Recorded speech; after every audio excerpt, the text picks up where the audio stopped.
You're here a bit early. Don't worry about this. I'm just setting up the music. Yeah, how about this one? Alright, see you in a bit.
Hi, welcome, Erica.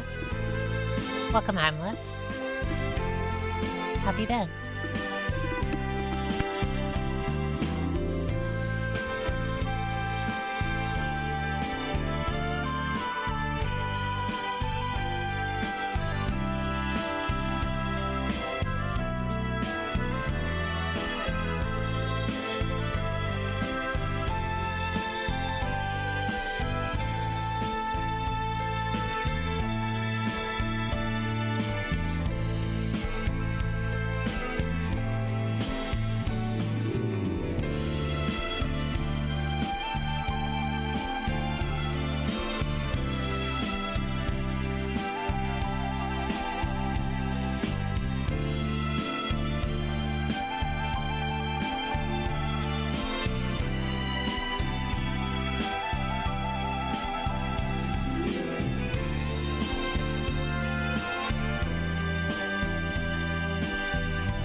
Congratulations. You've been working on designing something?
Welcome, Blob Marley. Oh, sounds great, Harmless. I hope you can.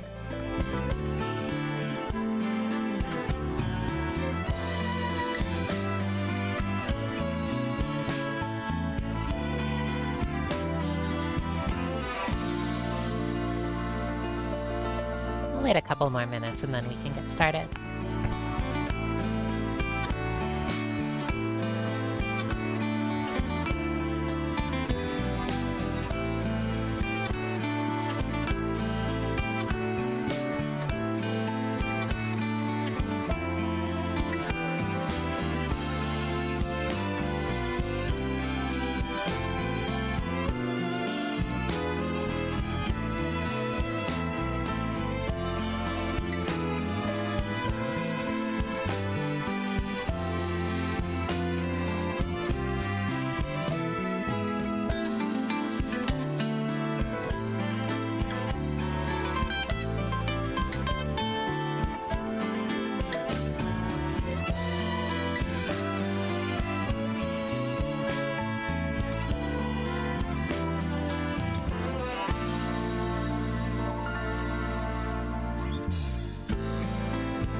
Let's get started. Greetings, travelers, and welcome back to Hollowbel Storytime. It's been a little while.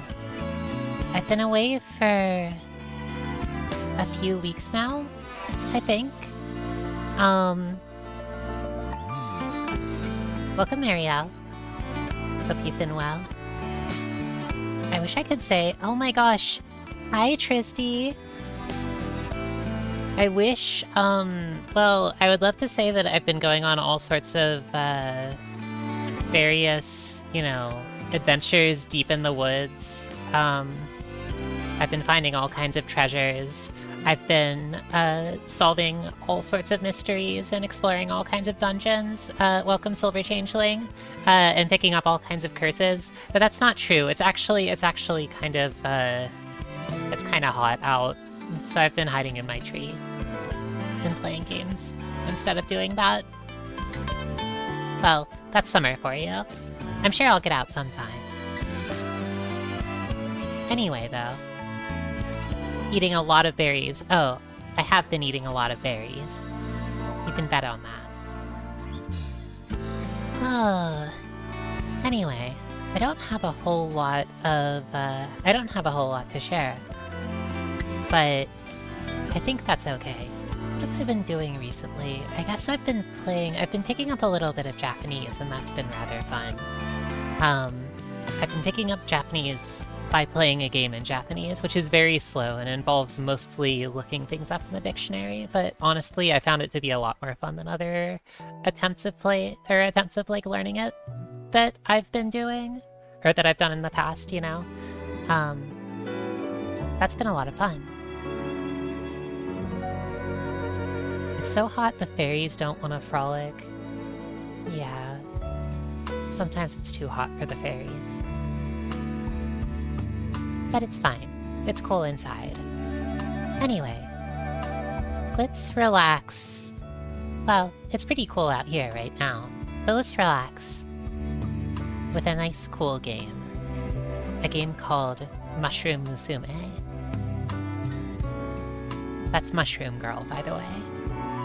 I hear that we are caring for a mushroom daughter, as I understand it. we might have picked in the woods or something like that. This is a game that's been in development for some time, but it very recently released, and I've heard very good things about it from people who have played.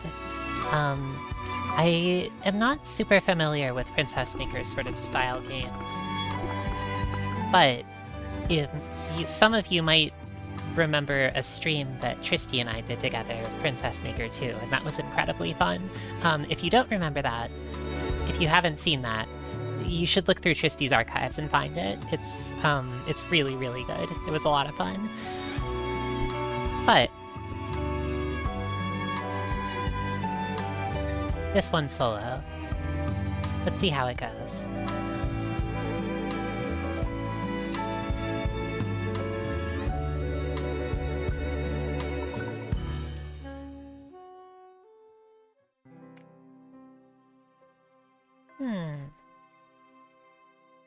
Yep. Perfect.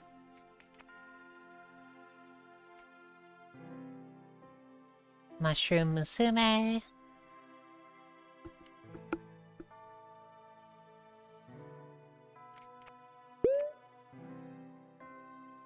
Mushroom Musume was initially created over the course of summer 2022 for the Pig Squad Summer Slow Jams. It was a game jam. That's amazing. Character, creator, and unexpected consequences. From the premise alone, I can kind of see how those happened. But they got some additional themes: stealth, critters, dreams and nightmares, and final boss. I wonder how they chose to interpret those. Created by Alita, Autumn Greenlee, Joey, Rose, Steph, Andrew Tran, and Zhao Zoruna. The custom cursor is very cute. I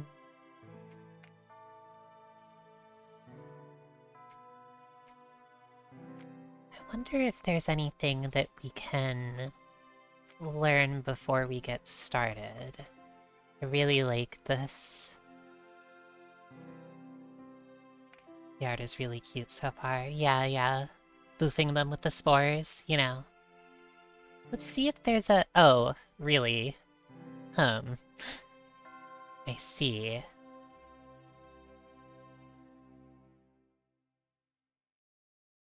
Is that...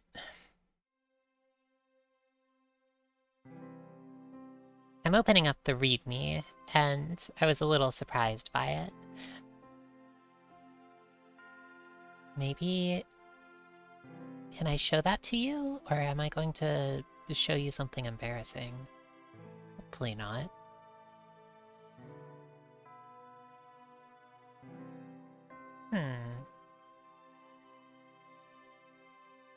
Here it is. This is the README file.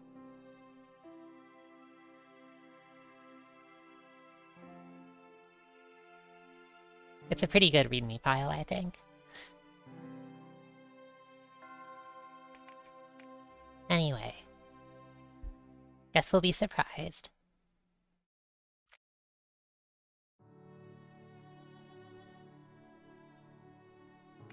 Once upon a time, there was a humble recluse. You know, I'm not sure that any audio is coming through from the game. Can you hear anything?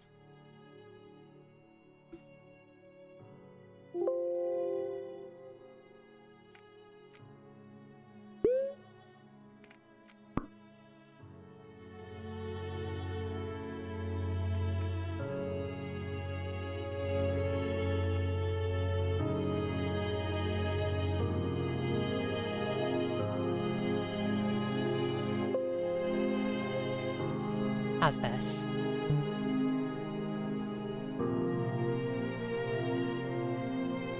Perfect. Though they had no needs for society, they did often find themselves home to a loneliness they could never quite shake. In the morning, the sun would rise. At night, it would set. The recluse would observe this splendor, knowing the sight would be made all the more beautiful by having someone to share it with. It wasn't that they desired a relationship. Perhaps it was flame that had burned them one too many times, or perhaps they were simply disinterested. No, a child, That's what they wanted. Someone to take care of, to teach. Unfortunately, it was a longing that could not be found. Not in these woods alone. However, we're never quite as alone as we think, are we? One day, a witch appeared, as if drawn by the intensity of the recluse's desire. The lumber that the recluse had spent the morning gathering slipped through their hands as they spotted her, the witch of the woods. She began to speak.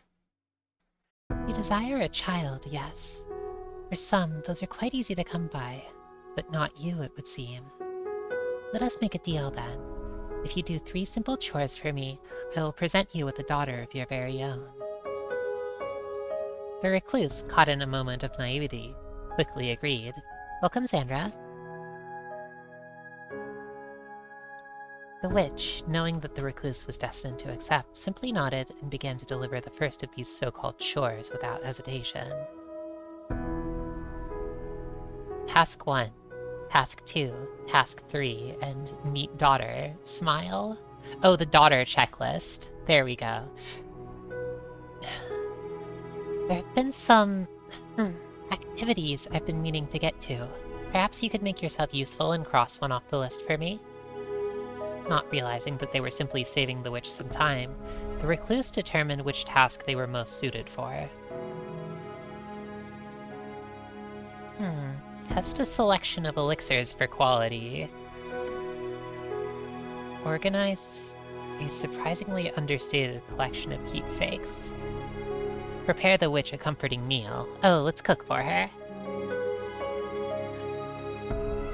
Cooking was a simple affair, much kinder seeming than the rest. It was an easy decision for the recluse. What do witches like to eat? The recluse pondered this question, figuring that one could not go wrong with a simple meal of eggs and bacon. I wonder... Welcome, Silver Changeling, as well. Our precious cursed forest baby. I wonder, have you played this game yourself? It sounds like the sort of game that you might like. At least that's what I thought when I saw it.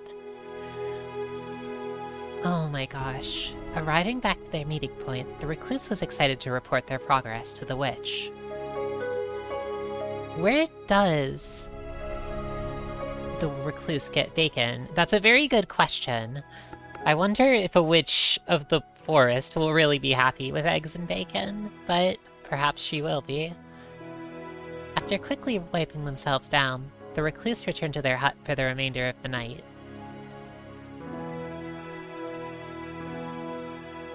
The recluse slept more soundly that night than they had in ages. Having a purpose again soothed them, even if they had found themselves caught up with a witch. They elected not to think about that, though. Instead, when the morning came, they simply did what they had to do. Which is to say, they got up and went to meet with the witch.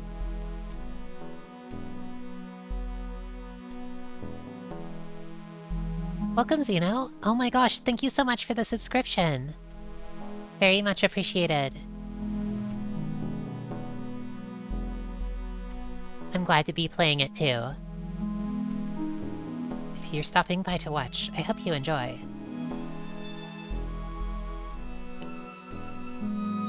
Upon watching the recluse's approach, a sardonic smile lit the witch's face. You completed your first task admirably. 2 more, and I can finally give you what you want. She paused for only a moment before delivering her next message of import. It is important for a young person to be well-grounded in this world, I hear. Bring me a jar of soil to help with this process. Keep in mind that not all dirt is the same, though. Consider the source carefully. Soil? That did sound somewhat magical, the recluse supposed. Left with this vague prompt, they considered their options.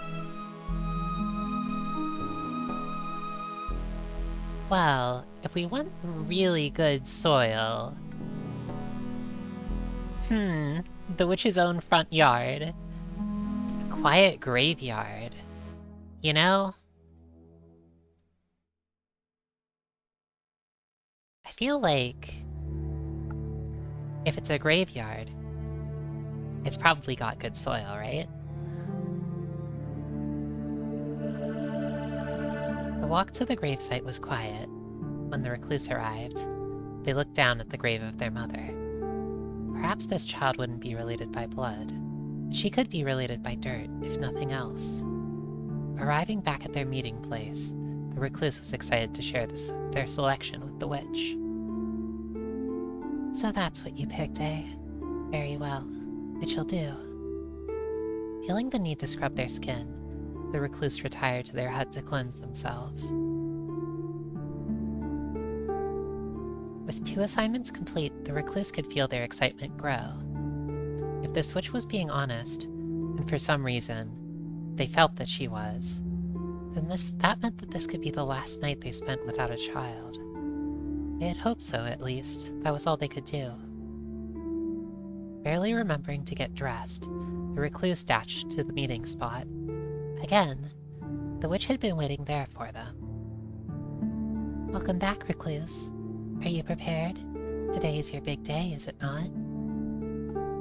The last task is an easy one, or at least I believe so. Bring me something colorful, something bright that you think will suit her. When they were first told of the 3 tasks, the recluse had imagined things that were much more difficult. It seemed so easy as to be a trick. Let's bring her some flowers. Let's get some nice flowers. Which, they supposed, only meant they should take it seriously, as if a mistake could mean death. With death in mind, the recluse needed to decide where to search for color. I would say a field of flowers. No, it's gotta be the flowers. If someone wanted color, where else was there even to consider? The recluse decided to make their way to a particularly idyllic field of flowers. The field was filled with an overwhelming amount of choice. Before long, the recluse narrowed the options down to a few. A pumpkin? Bleeding hearts, sanguine and symbolic drops. Forget-me-nots, light-hearted blue flowers. Foxglove, purple bell-like blooms. Oh, well, I gotta choose that one. And milkweed, the bright orange herald of the butterflies. That's nice too. But we're here, let's do this one. Wild foxglove, those flowers that always enchanted the recluse, standing tall at the edges of the path. It was as though they were luring them, tempting them to stray from the path. Perhaps today the recluse just might. An edge of temptation can be healthy. Wow! Oh, this is nice. This is really nice. The game changed color.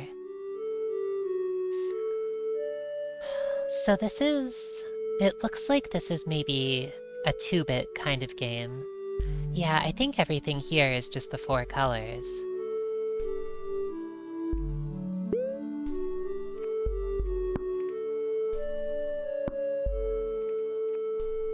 Yeah, I see. It is 4 colors. That's nice. Maybe we're going to meet a purple mushroom?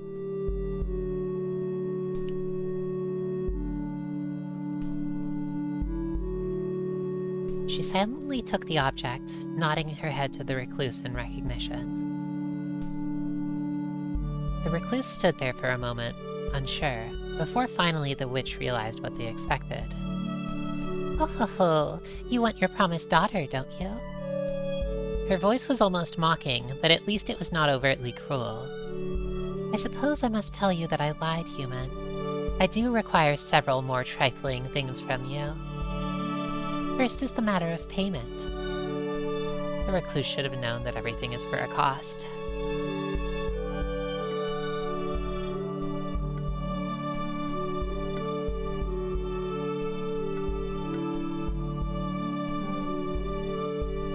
They told the witch they would offer life as payment. Certainly. Stepping forward, she took them in a cold yet not unkind embrace. They awoke hours later, with an uneasy feeling that something was missing. The witch was still there, waiting for the recluse. Something fell. With the payment settled, The witch simply smiled and handed the recluse a small pot. Yeah, I think we're missing a kidney. We lost something. Humans are tricky, but mushrooms are much more resilient. Consider this an upgrade. Don't worry, eventually she will develop a mind. Simply give her time, as much as she needs. Soon your wish will be in full bloom. I suppose, with all that settled though, there's one last thing for you to consider. A young girl needs a proper name. We gave her a kidney, and she gave us a mushroom. I think that's a pretty good trade. The recluse thought on the witch's demand, before offering the final thing they had to give. Oh... this is tricky. Didn't realize we were going to need to come up with a name. Let's see...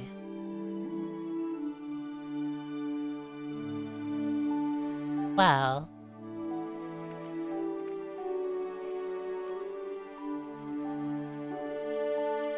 any mushroom names? It's a bit tricky, right? Yeah, for sure. Maybe Moral? Maybe Chanterelle. I think those are good people names. They're good fairy names, at least. Well, let's see. Okay, so she's growing from the soil of a graveyard, and she's been blessed by bright purple bellflowers. Bloom. Oh, were you there for Bloom, Silver Changeling? I think I'd like to name her... given that she's purple bellflowers, I'm going to name her... Dusk Blossom. No! She's Dusk Blossom. That's alright. There was a character limit. It's fine. She's Blosso. I'm sorry, my child. Chapter 2. Cultivation. Though the recluse was unsure of the specifics, they did realize that it was important to heed her instructions. Care for the pot, and the dirt, and everything that lay within. So the recluse geared up as any parent should, and assessed the things they needed to raise a child. Finances, in case the nearby village had goods or services you could not provide. Nutrients for the child, to help it grow strong. They would need plenty, as it would be depleted on a daily basis. And finally, the recluse's own stamina could not be ignored. One cannot burn the candle from both ends indefinitely. Thus began the longest growing season of the recluse's life. Stamina is very, very low. I guess this is what happens when you give a piece of your soul to a witch in the woods. One day, you awake slightly earlier than usual. In your somewhat somnambulent state, you hear an ethereal croon originating from your garden. When you go out, you spot it. A small fairy clad in purple is sitting amongst your crops. Will you look at that? Hunt the fairy to use as food for your daughter? What kind of game is this? That's depraved. Catch the fairy to sell in town. Build a small fairy garden in your room, in your daughter's room using supplies. Alright, that sounds nice. Offer a coin to the fairy to gain their favorite. Alright, here we go. Give the fairy money, please. The fairy can barely lift the coin, but seems grateful as they sprinkle a small pile of fairy dust for you to collect. You're unsure how to use it, but feel personally better for having it all the same. The decision being made, life continued. Harsh weather has taken its toll on your garden, and your entire harvest has been lost.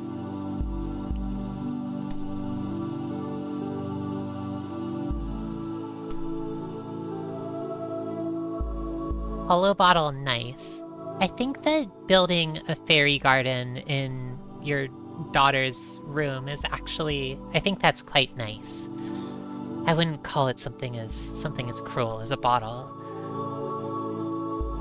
Snort the fairy dust. I'm sure it would help. Weeks' worth of food and labor has been rotted and destroyed. Without immediate action, you and your daughter will be in trouble later down the line. Oh, here she is. This is our daughter, by the way. Dusk Blossom, the purple mushroom. She's in a pot.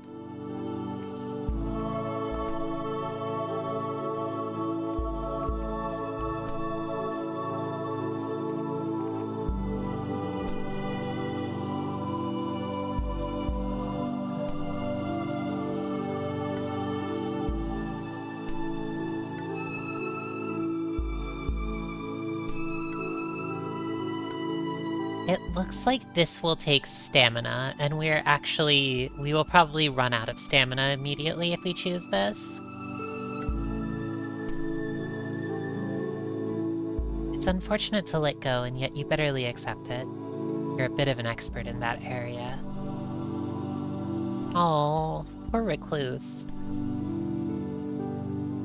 Next year, you will be better prepared. For now you will rest and simply go without.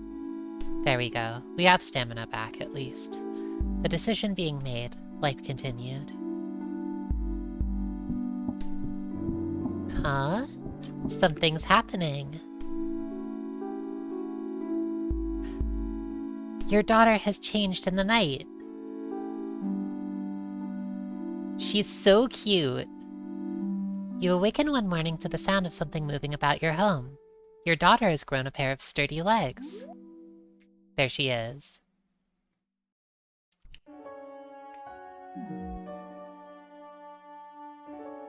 The creature walks about easily, using her new strength to push and rummage through your belongings. Her demeanor seems cute and helpful, often following you as you go about your daily tasks. Encourage her cooperation. Spend time nurturing her environment. Motivate her to do something safer. Yes, she's very cute.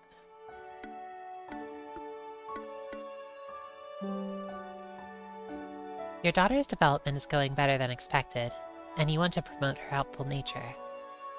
You take extra time on your chores, explaining the steps and giving her the opportunity to try new things. She doesn't actually help much, and you aren't sure if she actually understands you, but she clearly enjoys the experience. Aww, this is nice. The decision being made, life continued. One evening, you hear a light knocking at your door. Quite a rare occurrence. Peeking through the window, you witness none other than the Witch of the Woods standing on the doorstep of your humble hut. Could she be here for a visit? Or to settle a debt?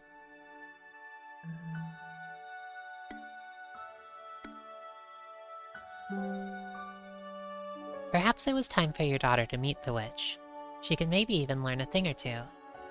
The two of you answer the door and invite the gloomy woman inside for dry and awkward small talk. Something about the way the two absently stare at each other. You wonder if they made some sort of connection today.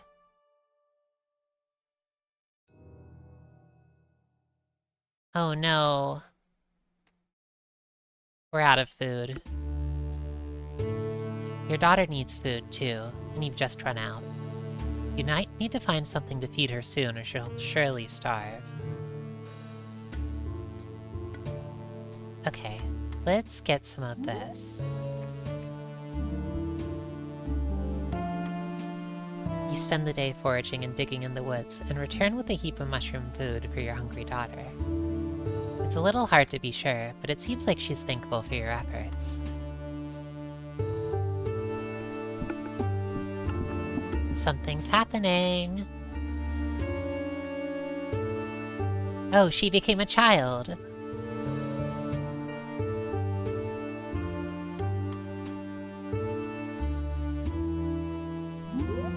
This is what a mushroom child looks like, by the way.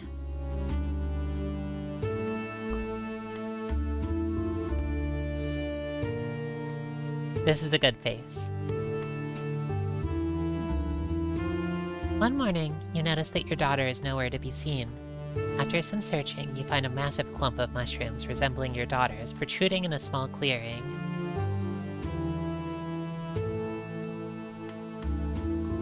Brushing away some of the freshly turned soil around, you can see the top of your daughter's head, having seemingly undergone a transformation. She twitches in response to your probing, and shifts until the earth again covers her head.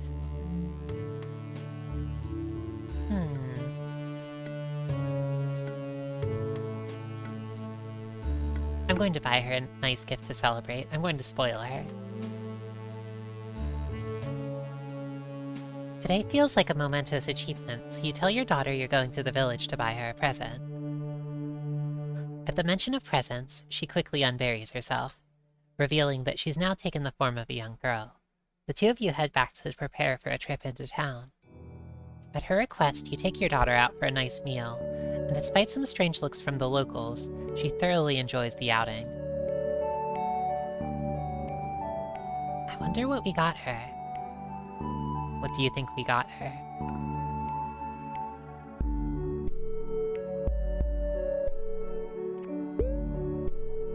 Oh no.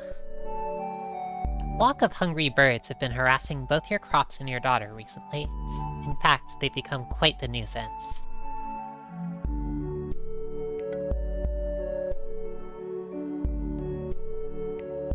Okay, we could feed the birds with our daughter.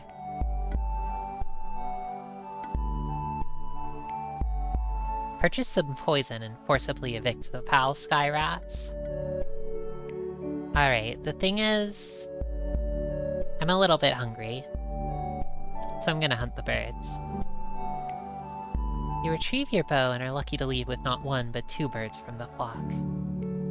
They shouldn't show up again for a while. You and your daughter may rest. Nothing more could be done to the birds.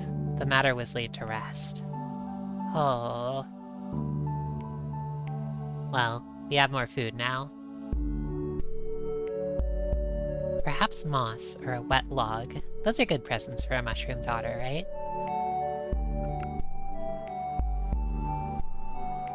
You weren't able to finish everything you set out for today, but you only have time for one more chore.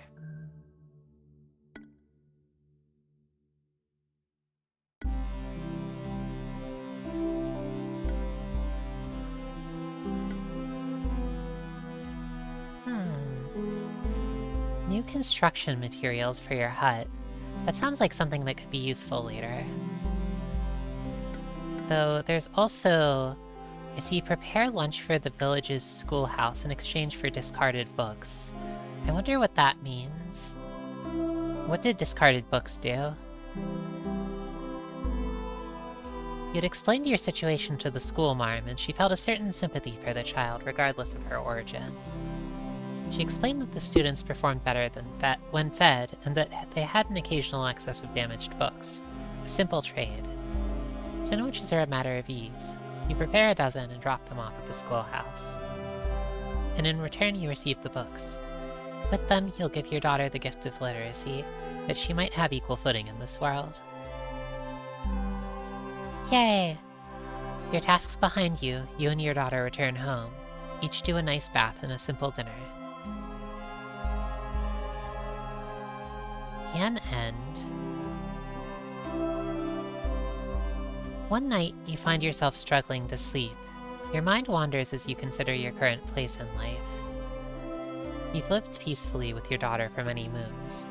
Initially it was strange. Well, it never stopped being strange, but you were always thankful for the company. Besides, the affection you felt for her was like any parent would feel towards their child. That was normal, at least. Your thoughts turn to the concept of time, particularly how you were once alone, and how you're afraid that you will be again someday. Your daughter has had more and more curiosities about the outside world. It's only a matter of time before she wants to strike her own path. You hope you'll be fulfilled now. You hope you've done enough. Ultimately, you find comfort in what you've done. You may have had many failures in your life, but there's one thing you know you can die proud of. They're talking like they're gonna die. Come on! You were literally just raising this mushroom girl.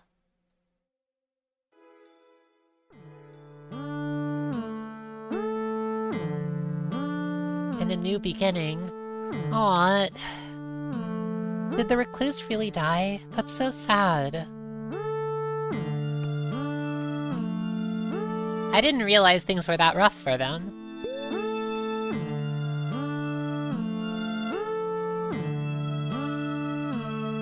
Animal friend, pig, gourmet. Telling the recluse that you wanted to see more of the world wasn't an easy conversation. As they grew older, you worried about leaving them on their own. Thankfully, your concerns were unwarranted. They were happy you'd grown enough to want to move out. They even offered to help you build your own home close to theirs. You were welcome to visit any time, obviously. Faster than you would have anticipated. The two of you built your home together. They showed you all of the tricks they knew, and made sure to impart as much knowledge as they possibly could. Finally, the day arrived. You were officially on your own. Oh, so do you play as the mushroom daughter? Is it that kind of game? Oh, that's nice. You were scared just a little, but also excited. It felt like a new chapter was just beginning for you. Now we're the MUSUME! Congratulations! You're a MUSUME. If you want. Most of the game is you having mushroom adventures. That's actually incredible. Bless. Gain trait, loving parent. Oh my gosh, a common purple truffle! Oh, I see. She got the trait, animal companion, pig, because she's a truffle. She has a friend. Wow.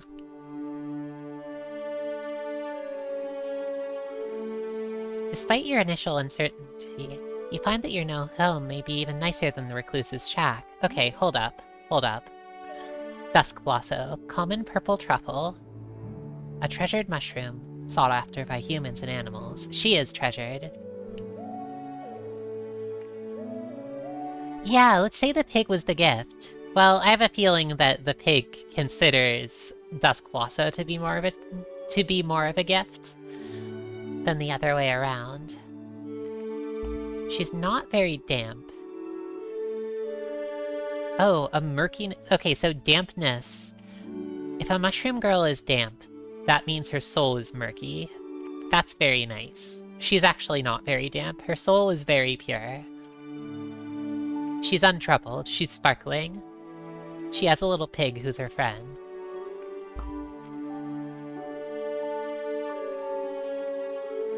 Mycelium is increased with nutrients.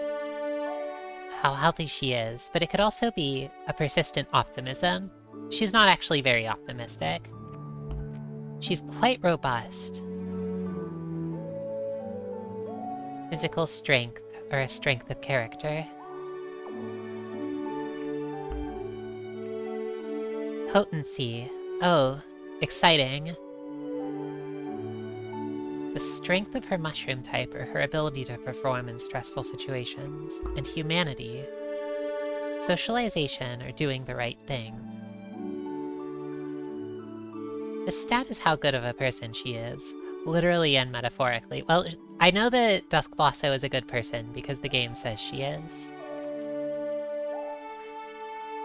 Hollowbel, what are your dampness, mycelium, robustness, potency, and human— I'm not a mushroom. Look, Tristia Lacria. Just because I'm a forest fairy doesn't mean I'm a mushroom. I don't have those things. But, if I did, Just saying, if I did. I would probably have a very high dampness, I think.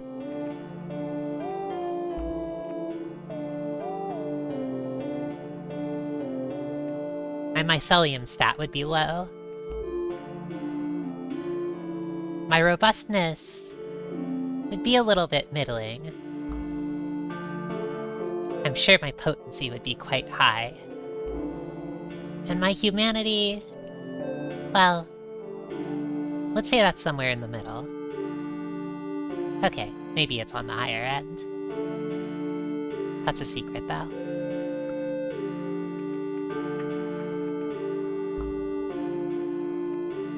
What are these? Oh, interesting.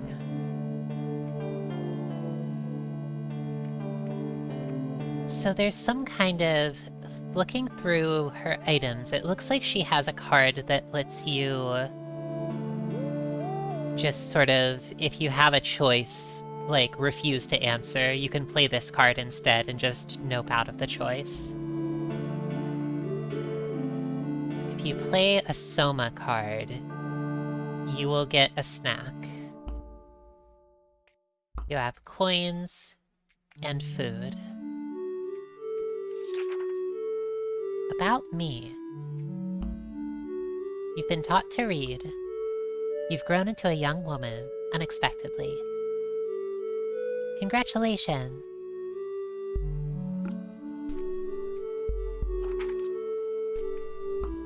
Mystic Bond. You've developed some rapport with your creator, the Witch of the Woods. The recluse will always live in your heart, and for the time being, next door. So the recluse is alive. The recluse is alive, just, they were being a little bit dramatic. Maybe. If I understand right.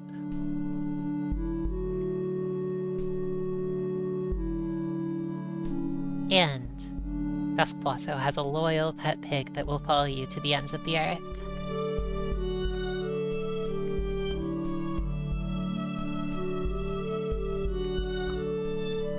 Chefs throughout the land envy your delicate, complex flavors. Her flavors are delicate and complex. Also, she has an endearing animal-like appearance, so, this is a quality of her as a mushroom, as well as the pig. That's nice.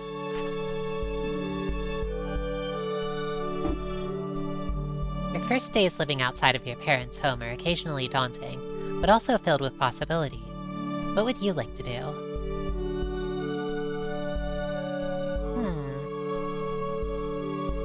So you can rest, or visit the recluse. That's kinda nice.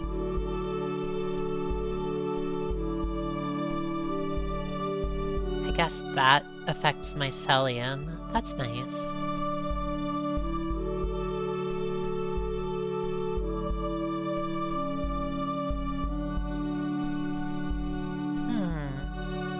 Where would be a good place for us to go?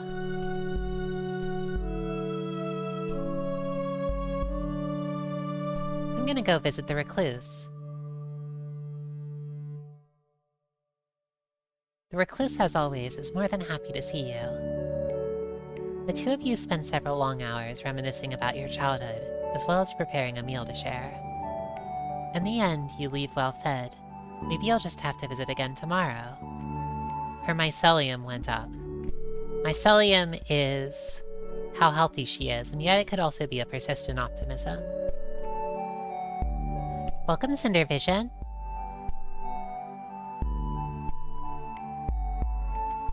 Oh, we are staying cool. As cool as we can, at least.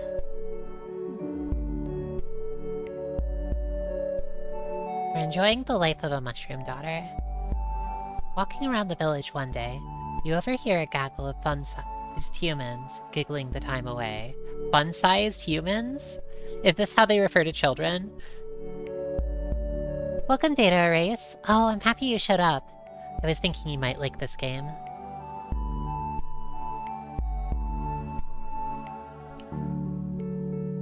The recluse. Are you imagining her as having, like, a big witch-style hat? That's nice to think about. You You gradually sneak up on them and get close. Remarkably close. They don't really seem to care that you're here. Hey, wait, are they ignoring you on purpose? The nervous-some fleshies. At least you can listen into whatever seems to be so engrossing. Fleshies is good. How much? One of the children exclaims, her jaw dropped in sheer awe of another kid, whose chest is proudly puffed out. With a grin, the child reiterates, enough to buy 3 bags of candy. No fair, another child cries out. When I lost mine, all she brought me was enough for a hoop and stick. The other kids looked at the child with pity. Hoop and stick was so last season. Well, anyway, the boastful kid continued, I have another one loose, so I can expect even more candy here soon. That's not fair, I want to lose a tooth. You're younger than me, what gives? Oh, they're having dealings with a certain fairy, it sounds. It's probably because of all that candy, one of the kids said, getting met with only a shrug from the proud child as he snacked on his treats. Whatever, I'm gonna go home and pull my tooth out myself.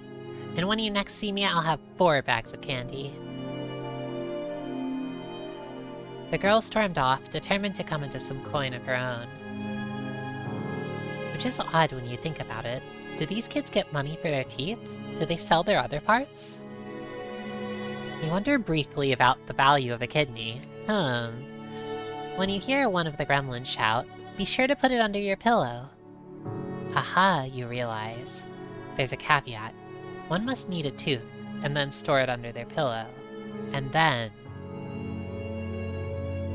money? Last you checked, what you consider your teeth grow back after some time. This could prove to be a lucrative venture. I see. Hey, maybe we'll meet a fairy. At length, you arrive home and find yourself less certain about this than you were in the village. It's not like the fun-sized humans are known for their honesty. Hey, I wonder if the fairy dust had any effect on us. From earlier, you know? You pause a moment and think.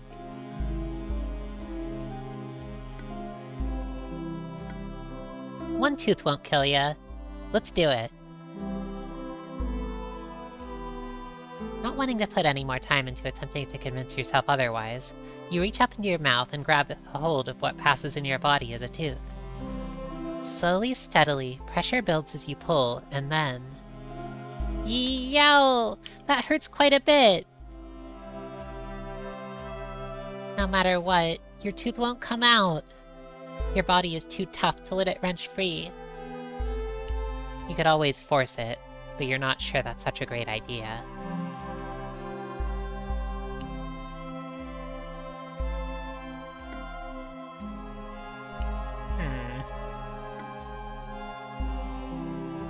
What do you think, chat?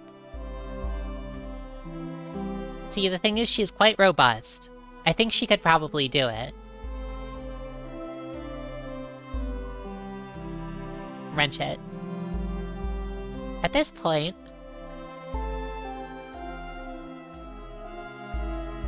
you've sunk enough effort into it all that you may as well go for broke.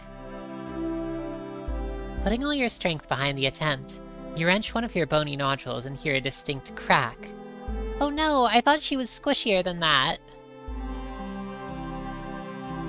The pain is blinding for a moment, but you find yourself presently staring down at a tooth in hand. Yay! Victorious, you're now in the possession of a detached tooth and are eager to see what comes with resting it under your pillow. You snap awake in the middle of the night, your first thought being of what lays beneath your pillow. But when you check, you find nothing. Not even your tooth remains.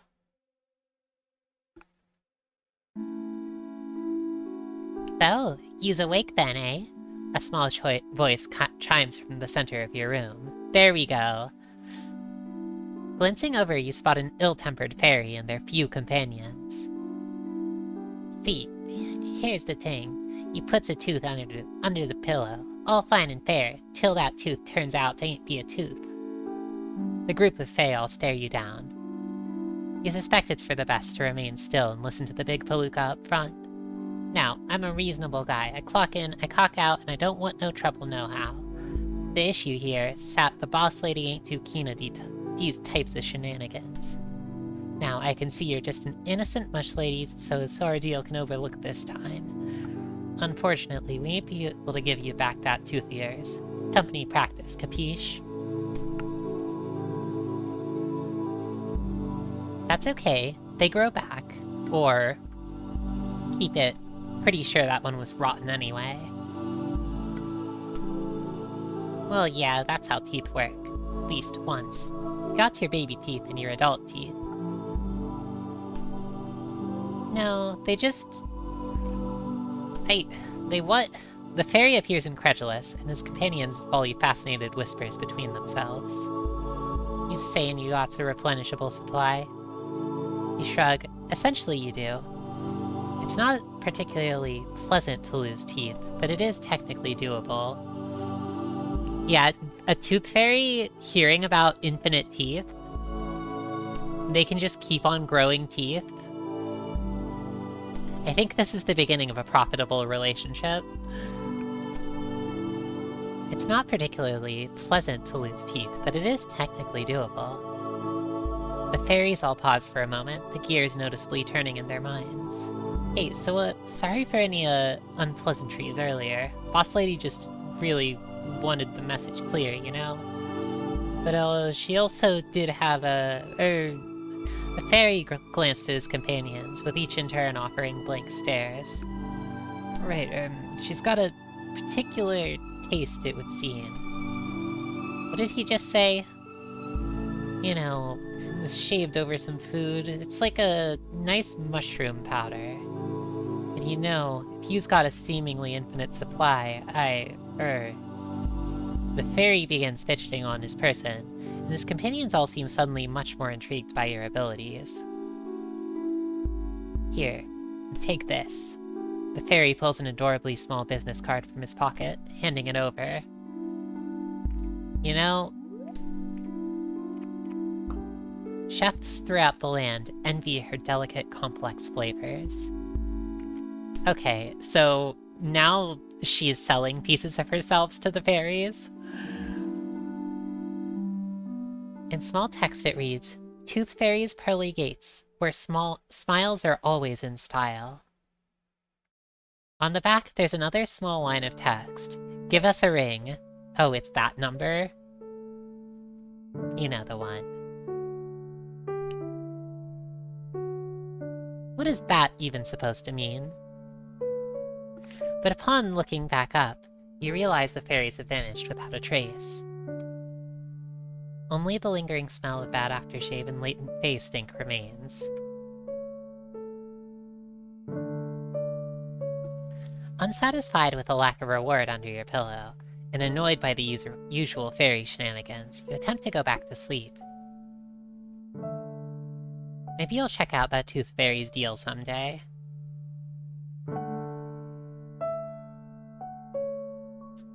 Oh, did you learn something new today, Xandra? Did you learn about a special number?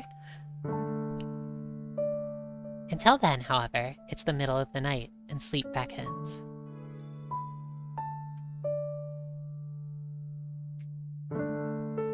Now you know. Congratulations!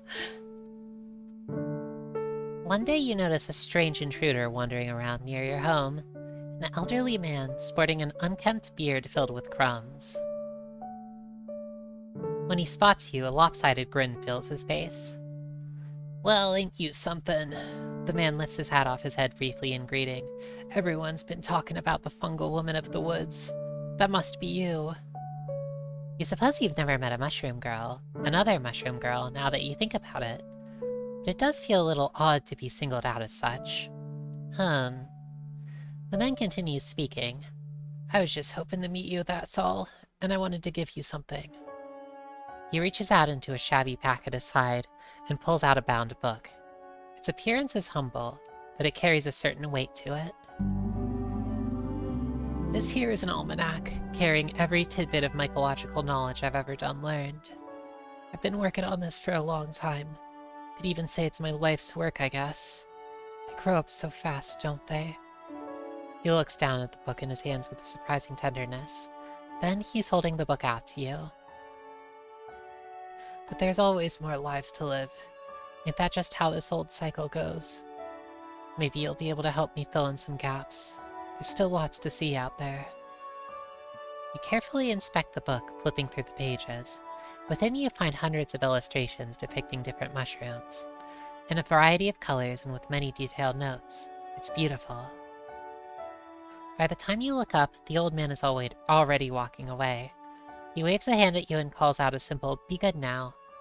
How odd. But you do like his gift at least. Mushipedia. Mushipedia! This is nice. I wonder about this text. This looks...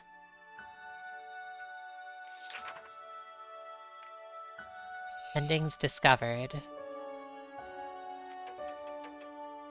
There are quite a few endings in this game. Daughter's grown.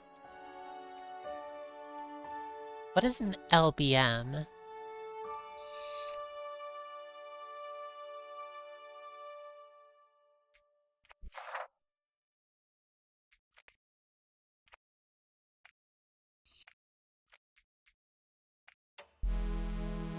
Oh yeah, there are a few different palettes we can choose from. Little brown mushroom? Large big mushroom? Okay, so little brown mushroom. I wonder if there are any of those mushrooms. You know, those mushrooms. Maybe we'll find one day. Oh, an orchestrion. Sheet music, music boxes, and wax cylinders. That's funny.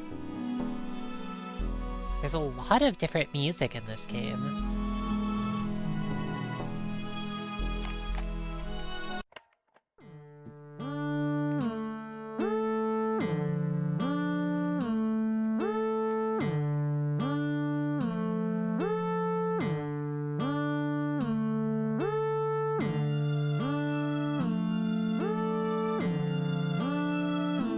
Little brown mushrooms are the kinds that are terribly difficult to tell apart, and some of them will kill you, and some of them are tasty. It's probably that, yeah. There are definitely some really interesting mushrooms like that, and there are definitely some really poisonous ones too. And some normal ones.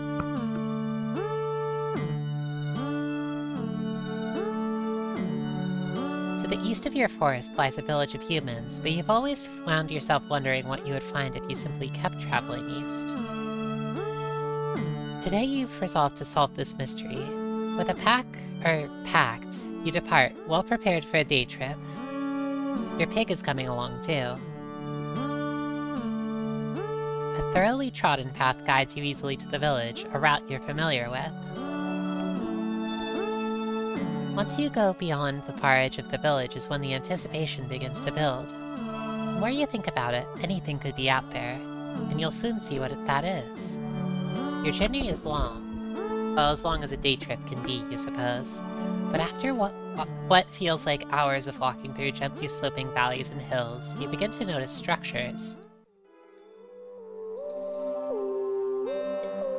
Though they're aged, you recognize large monoliths that appear to have once been some kind of stone wall. Perhaps defensive fortifications? As you walk further, you find buildings as well, but you suspect that it's been a very long while since anything human has lived in them. Nature, however, seems to be doing her best to claim stake to the abandoned town. The area is lush and verdant, and you may even manage to spot several animals you've only rarely seen previously. While exploring, you happen to notice a few different tasty-looking plants. Perhaps you'll take advantage of this and do some foraging while you're out. Gather sorrel and clover leaves, pluck evergreen needles, trap some critters, pick wild berries. Oh, let's get some berries. These berries grow in juicy, bright purple bundles, and you can't help but give in to their gem-like appeal. As you pluck them from their vines into your trusty forageables bag, you can't help but occasionally deviate from the plan. One in the bag for future you, and one on your tongue for the present you. Yum. That's the right way to do it. With dinner procured, and then some, you decide that it's time to say goodbye to this strange little abandoned town for now and begin the long trek home. Perhaps someday you shall return. While tending to your home, you begin to feel an otherworldly pull towards the forest. You can't resist, and moments later you find yourself surrounded by trees and standing in front of a mushroom-covered hut. Deep within you, you know the witch that made you resides here. Oh, so you can treat her as a stranger, you can run away, or you can try to let's treat her friendly. She's our other parent, so you enter the hut and bow respectfully, addressing the witch as you would an apprentice to a master. Hey, teach me. She accepts your want for knowledge, yay, and begins tutoring you. Time moves strangely in these woods, and you're unsure how long you read scrolls and practice channeling. By the time you leave, though, you find you've gained slight control over your magical potential. You feel a crisp breeze. The heat is relenting, trees are changing in color. Fall has arrived. Oh, this is so lovely. I really like these little, season descriptors up here. The change in weather has invigorated you. What would you like to do today?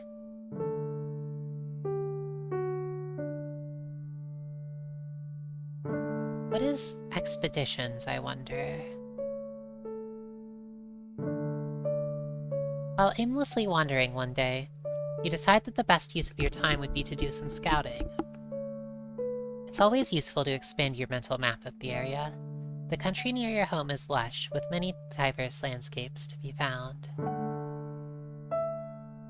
A witch mushroom. Maybe she's going to get a big... Can you imagine if her mushroom just kept on growing into, a big witch hat? It would be pretty nice, right?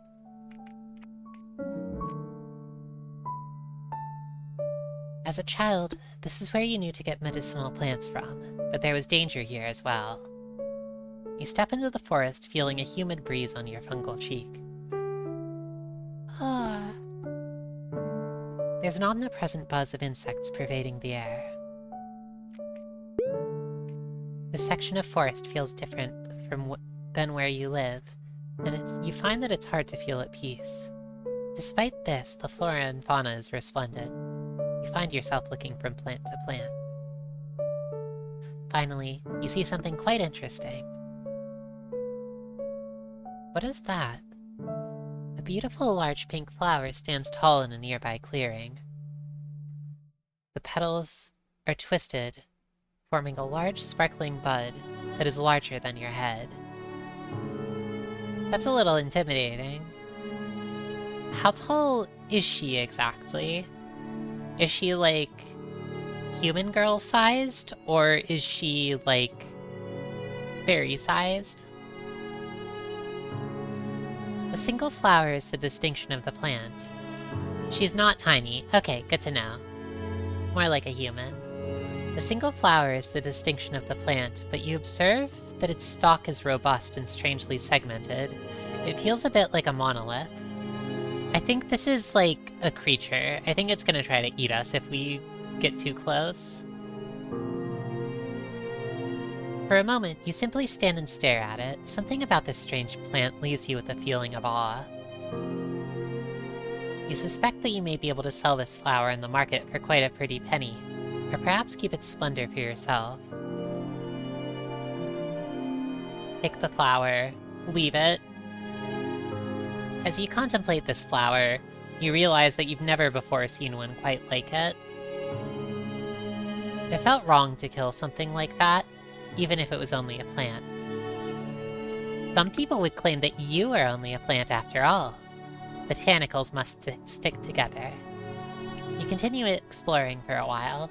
When you tire, you walk home with the comfort of knowing that you are, if nothing else, polite to fellow plants.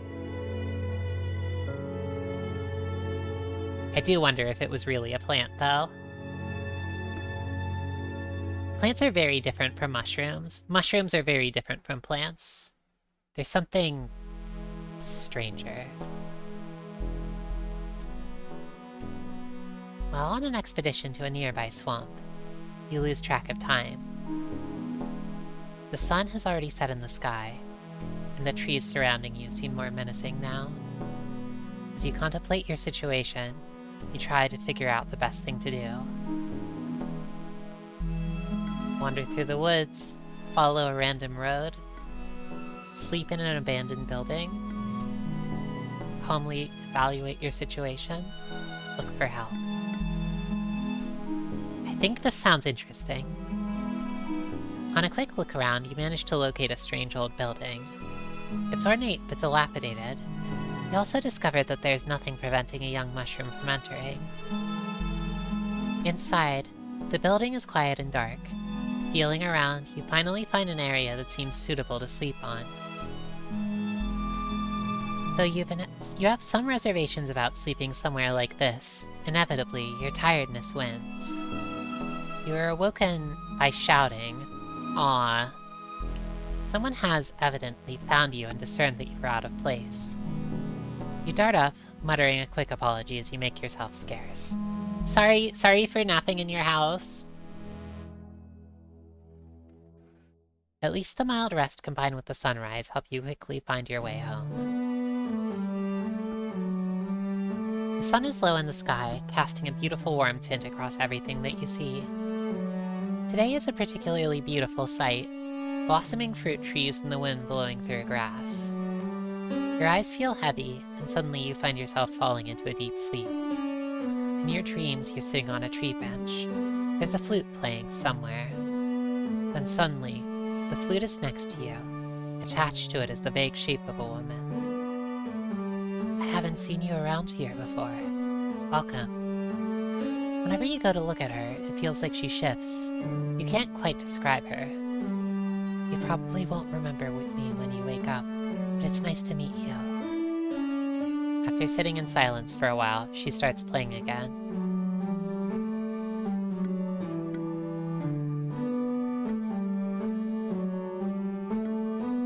Let's sing along. You close your eyes, absently singing along with the flute. You're not very good at it, even within the dream, but it feels nice anyways. Eventually, before you know it, your eyes are opening. It's dark out. You should be getting home. Welcome, Mothbean! Thank you for stopping by. Have you seen this game before, Mothbean? I think you'd really enjoy it. Welcome, Ree. Nice to see you as well. Hope you've both been well. Oh, you've been playing it together, or streamed it both for you. That's wonderful. Glad to hear it. That's really special. While out running errands, you find that the town is much more active than usual. Through some chance encounters, you get the impression that a sort of traveling festival has been set up outside the town. Looking around, you do happen to hear loud clattering noises and cheers in the distance. Out of curiosity, you let your ears guide you towards a group of stalls, buzzing with human activity. You notice that each of these stalls seems to house a different form of entertainment. All of the ambient fun in the air makes you want to join in. Go for a ride, play a guessing game, knock down some pins, test your strength. I wonder... Well, we have an encyclopedia, maybe we can do this. Oh, what kind of girl we've become? Dusk Blosso, the common purple truffle. There's a character limit, by the way. We found that out. She has a friend. She tastes very good and complex. She's also a bit animal-like herself. And she's a witch in training. She's a tasty, complex girl. And she has a friend. A loyal pet pig that will follow her to the end of the earth.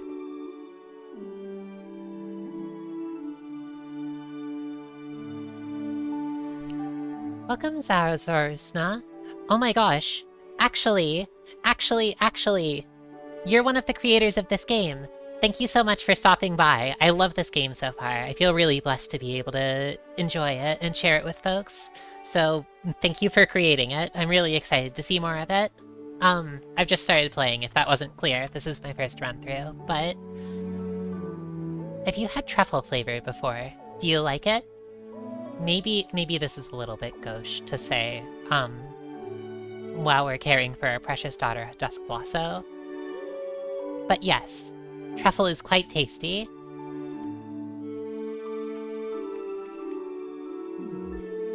Don't eat her, though.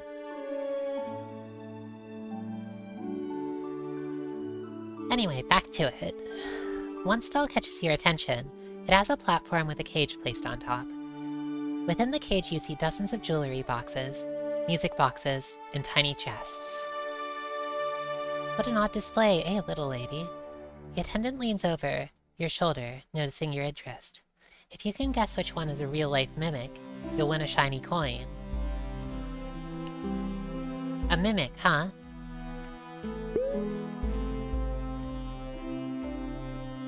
Jewelry boxes, music boxes, tiny chests.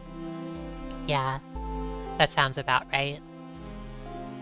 Oh, you finished streaming a somewhat completionist run of Deltarune Chapter 3 for your GF.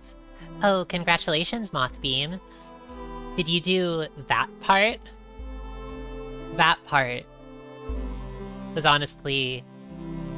that was one of my favorite bits in all of Deltarune. It was really tough, but I felt really, really good. On your third try? Wow. Or fourth? That's incredibly fast. Oh my gosh, congratulations. I know it took me like 20 attempts or something.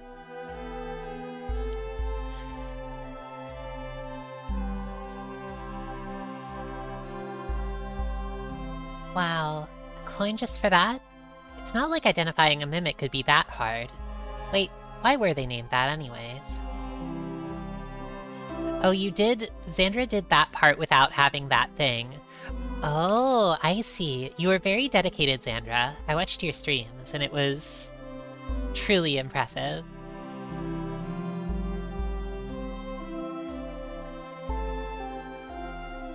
You had to stick to your principles. Congratulations. You did amazing.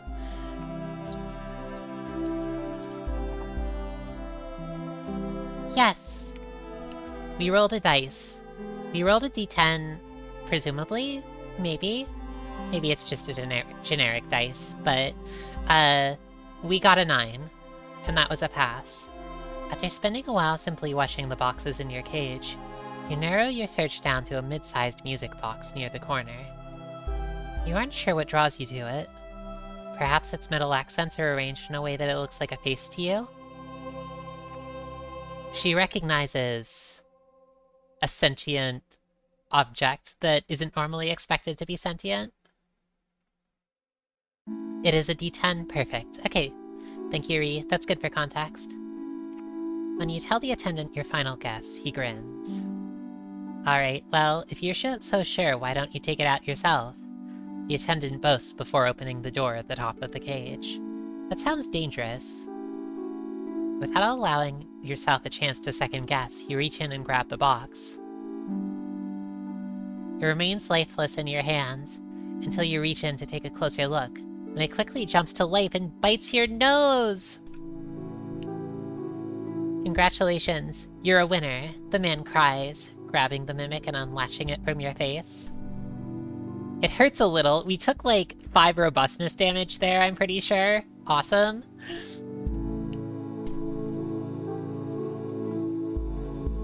It hurts a little, but your pain is relieved when he hands you a nice shiny coin. This is simply the feeling of victory. A chilling breeze greets you one morning, heralding the approach of winter. Winter already, wow. With the end of the year approaching, you find yourself considering your aspirations. You want to accomplish something significant, you decide. Something you'll remember. You know, I think all growing girls should get chances to take on dangerous quests. That's just my opinion. Attend a charming evening at the gala. Pursue a great aspiration. Decide not to pursue anything. That's a very noble choice, but hey, let's take on a quest. We're still pretty robust. In your travels, you've been told of some particularly challenging quests, possible tests of your merit. Of the potential opportunities for glory you've heard, you decide to slay a terrible beast. Actually, don't do a quest. Yeah, sure, why not? I hope it'll be okay. You've heard rumors of a monstrous animal terrorizing a nearby community. Perhaps you may win some renown if you step up to hunt the beast.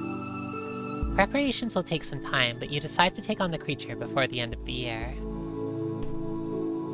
It's winter now.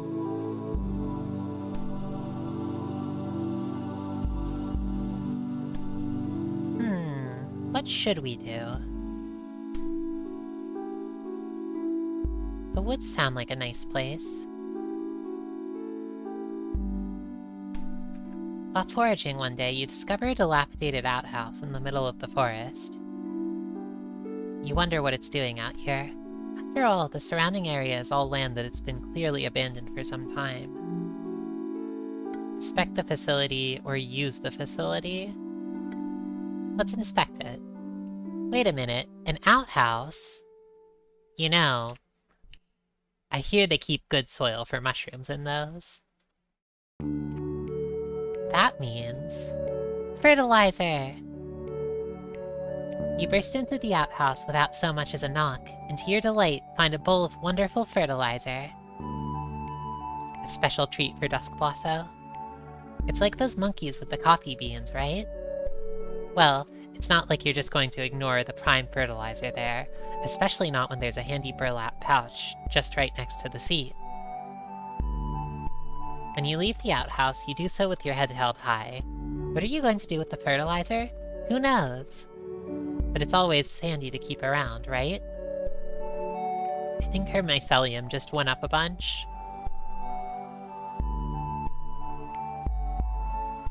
While making your way through town, you're stopped by a young man in a newsboy cap. He has a handful of papers, one of which you thrust into your hand. Mushroom girls love fertilizer. That's the truth. Hello, ma'am. Have you heard? The great healer is in town right now. Don't miss your chance to see her if you have any need of healing. That's RPG dialogue. You begin to explain to the boy that human healers are of little use to you, but he simply shakes his head. She is the great healer, ma'am. Wouldn't be very great if she couldn't heal a fungus, would she?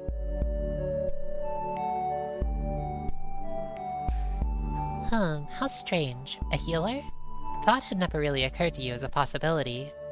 You know, she could heal us so that we could give more teeth to the Tooth Fairy. As you walk away, you glance down at the paper the boy had handed you. A map, it would seem. Let's go to see the healer. There's nothing to be lost, probably. Why not? It would be interesting to meet someone talented in healing, after all. Maybe you could even learn a trick or two. Actually, well, she's coming at this... She's a witchling. Maybe that affects things. She's coming at this from a... I want to meet the experienced mage perspective. At least it seems like it, maybe. Oh... I really like these soft, dithered portraits. The art in this game is really, really beautiful. Like, the use of, like, photography with the sort of, like, softly dithered style. The really, like, I'm really fond of these, like, the big flat pixel arts with the really, like, sort of... the smooth shapes really stand out. And of course, I love this art of the Mushroom Daughter.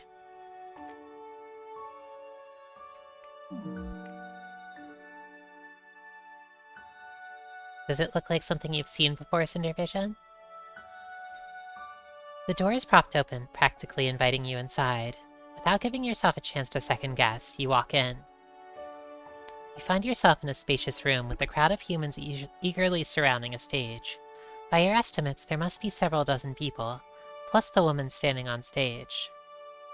This woman speaks loudly and clearly, and she has the crowd captivated. You realize that there's a man on stage as well, kneeling. She reaches her hand up as far as she can, palm opened and fingers spread wide. She shouts out a few words in a language you don't understand and don't recognize, then brings her palm down to the top of the man's head. Bap. Chant with me now. Opa! Opa! It doesn't take long for the audience to follow her lead. It is frankly somewhat bizarre to witness. You're unsure what controls this woman, or what control this woman. Is she the great healer? Has on the audience, but nearly everyone other than you chants along. After a few moments, she shouts and the man stands. The audience cheers. Healed. You're now healed, child of man. Tell me, can you feel it?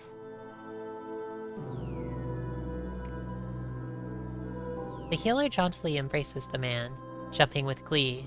The man, looking over himself, can't help but jump joyfully as well. Yes, yes, I can feel it. There's no pain in my leg. Wait, is this how she heals? How odd. You've never heard of anything like this before. After gallivanting for a while, the man who has been healed returns to the audience. The healer continues to speak. Who else? Who is there among us who needs to feel the healing light? Her eyes dart around the audience, searching for someone to pick. It kind of does look like that building from Ocarina of Time. I see what you mean. Did they have trees that looked like this in Ocarina of Time?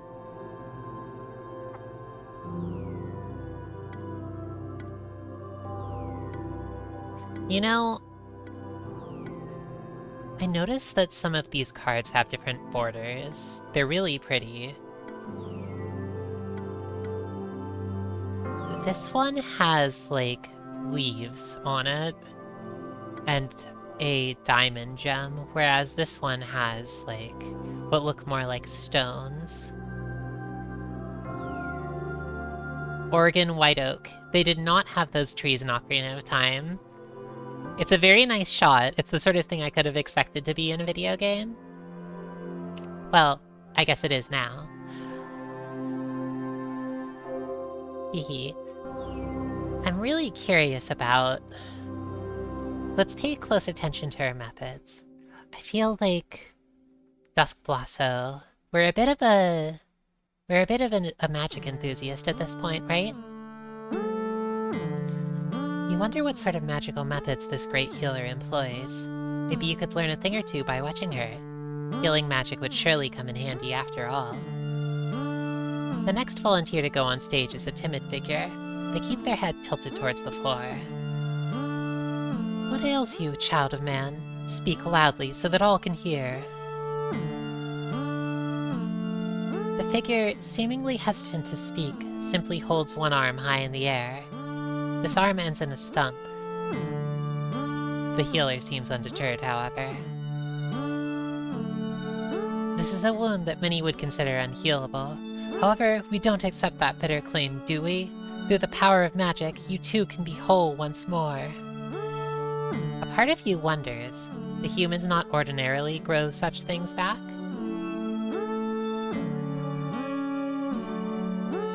Not even with the help of healers? How unfortunate.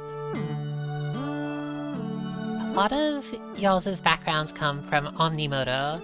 Omnimoto, who's also a guest composer. She takes the pictures real good like. Oh, wonderful! Did you all collaborate on the music for this game too? It's a really lovely soundtrack so far. Yeah, these are really lovely photos as well. So... that's super wonderful. The Great Healer takes the stumped arm with flourish and chants. Feel the magic flow through you. Feel your body be whole. This is it. This is the moment you've been waiting for. You watch carefully as she begins to work. As you watch, you can't help but think that her methods seem peculiar. We got a good roll. We got a 10. Natural 10. In addition, when you're around active magic, there's always a certain feeling that lingers in the air. You can detect none of that feeling now. Yet, somehow, by the end of her ritual, the patient somehow ends up with a full hand. How strange. Maybe you missed something? Or she's so powerful her magical aura is non-detectable.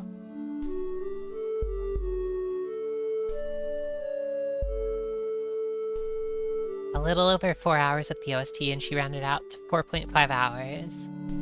If you come across a wandering musician in-game, that's her music. Wonderful! I'll keep an eye out. And I really love the music you've made for this game too. It's super lovely. It's a really calming soundtrack for a calming forest adventure. You hang around for a few more cycles, watching carefully each time as she heals. As time goes on, some part of you grows suspicious. It's possible she's so powerful that her magic is invisible to you. But for some reason, there's a bud of doubt within you. Regardless, you realize there's nothing here for you to learn. On your way out, a man stops you by the door. Make a donation to help the Great Healer spread her light? Sure or no? Interesting. So it's a bit like this, huh? You know, I feel like based on what we've learned, we should probably say no, but I mean...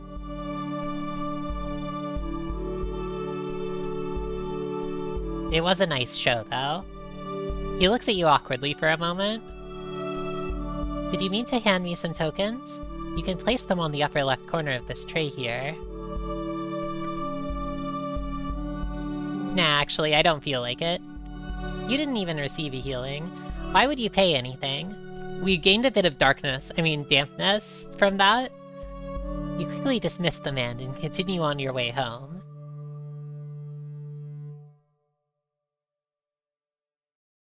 While taking a stroll down the center of town, you catch the eye of a curious group of children. One of them lifts a finger to point at you and shouts, "Look! A big mushy!" That's pretty rude by all means. What do you want to do about this?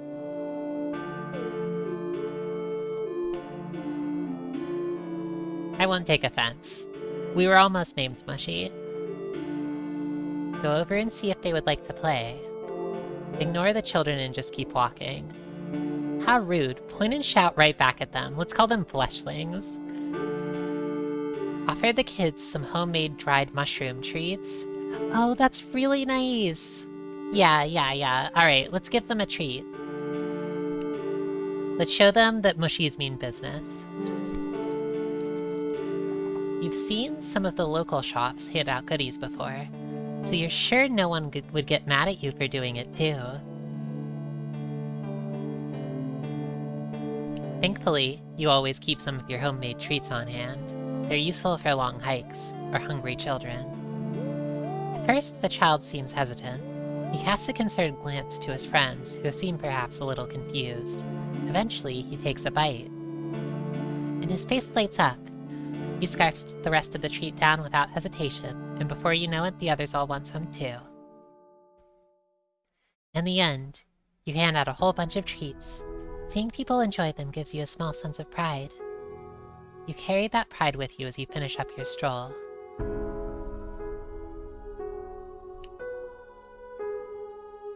Today in the dead of winter, all things in the forest lie still.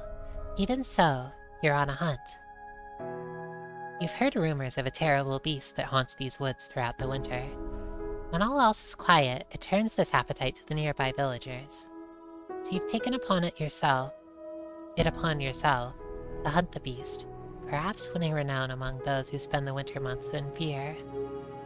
Approaching the section of the forest the creature had been sighted in most recently, you carefully consider your options.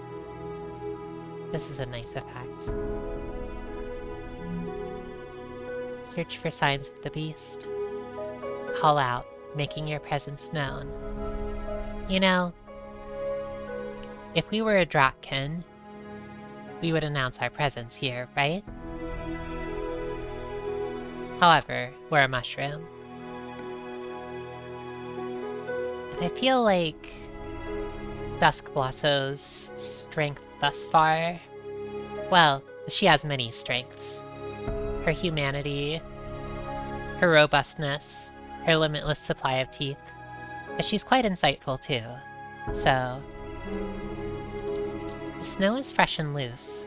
Oh, fail! I was wondering when that might happen. You wander around looking for animal tracks, but they're so indistinct that you soon become unable to tell which ones are your own. The beast has almost certainly been through this area, but you garner very little useful information for your hunt. The mycelium on the back of your neck stands up, registering the sound of a low growl before you even notice it. The beast is here, now. The beast approaches you brazenly, a haggard wolf, eyes burning with ravenous hunger. Darkblossow suddenly recalling a past life. Fire breath! Wait! Ah, we're just a mushroom girl. We're not a dragon anymore.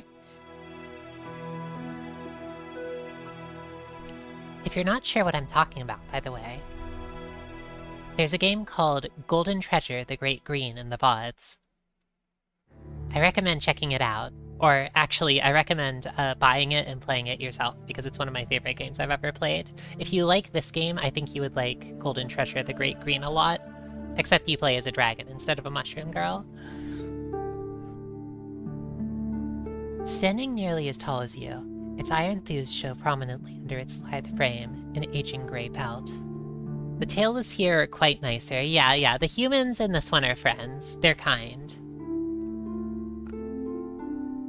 Its tremendously proportioned head and glinting white teeth tell you how effective at killing this creature is, and a blood-stained maw leaves no room for doubt. This is the monster the villagers speak of, a terrible man-eating beast. Seeing its ravenous eyes causes you to shiver. You know that look well. This creature clearly views you as food. Chefs throughout the land envy your delicate, complex flavors, and this wolf does too.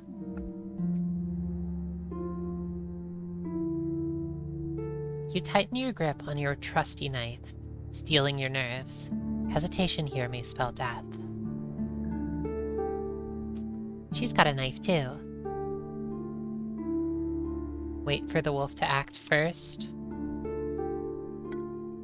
Or charge the beast. Alright, let's go in.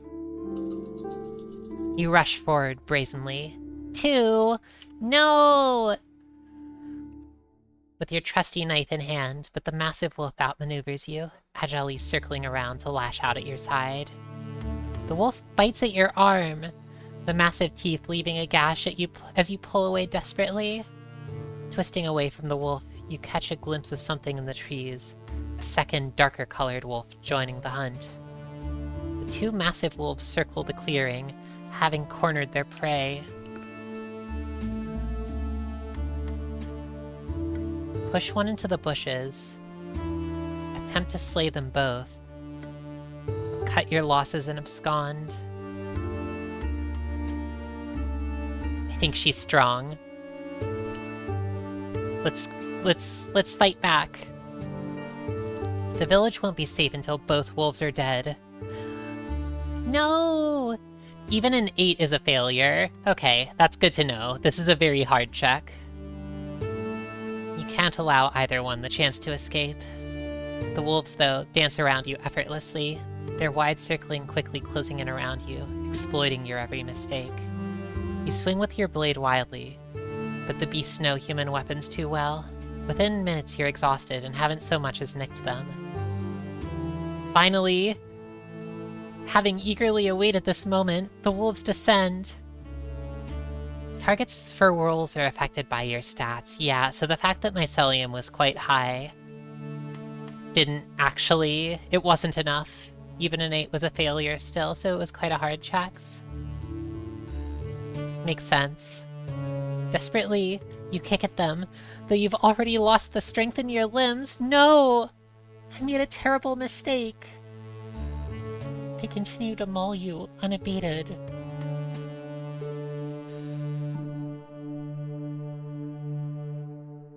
Your body lies there, motionless and cold. The pain has long since numbed, and you can only lie there, immobile.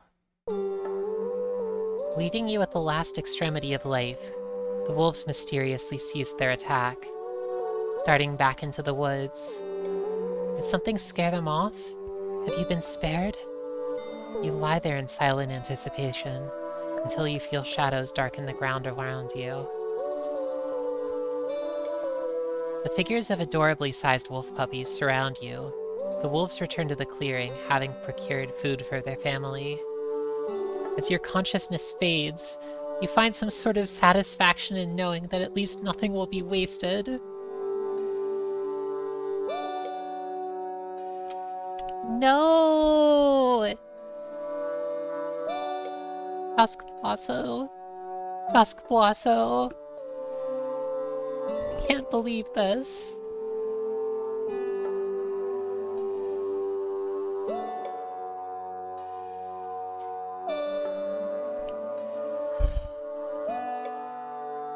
Rest in peace, my precious daughter, who's also me. A pretty tough ending to get? Yeah, that makes sense. I think you'd have to be a real silly to get that as your first ending, right? Well, it's fine. We were very brave. We died of being too delicious. Oh my gosh. I hope our pig escaped. Yet, it's an unsurprising conclusion. Nothing lives forever, after all. Perhaps the sting of death can be sweetened with a gift. I can't offer much, but I'm sure you would like some spores. There are many uses for these spores for those that know where to spend them. Visit my hut when you're ready to learn more. For now, let's remember the child. Dusk Blasso. She's a treasured mushroom. She was a witch in training. And she tasted really good.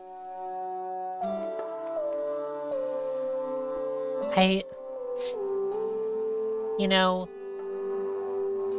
if our pig friend got to eat us, then maybe it's okay. Maybe it's okay.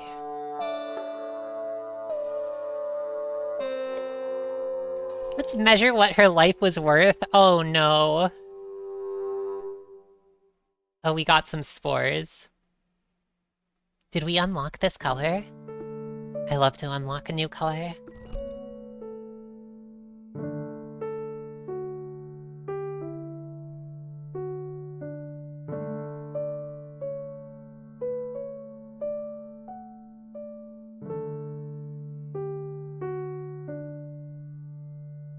You got some kind of points.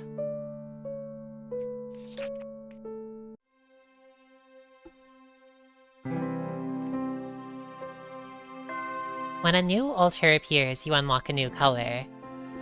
That's just facts. You know, I think you're right, Mothbeam. I wonder what sorts of palettes exist within. I can speak for a few, personally. Well, I would, but they're a secret. Yes, if you're offering palettes, I would love to take them. I appreciate your gift very much. Password? If you believe you know a magic word to unlock something special, whisper that word.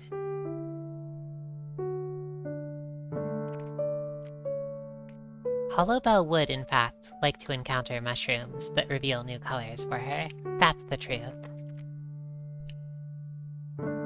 Pride, oink, or tag are all passwords. Alright.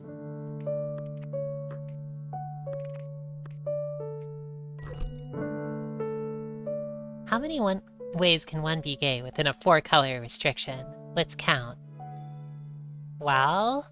Hello? Oh, that's solid, yeah?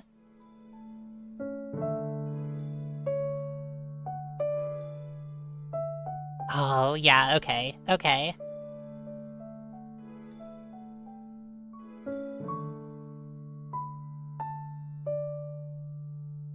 9? Perhaps.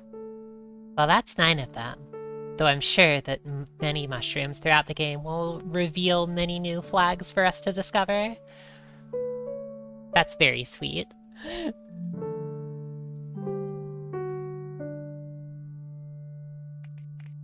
Thank you very much for the gift. This is very cute. Piggy Pink! Yeah, that was sweet. And... tag.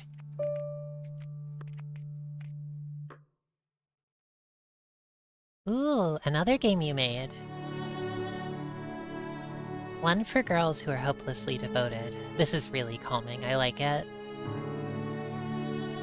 And one for girls who find themselves chained to a destiny they do not want. One moment.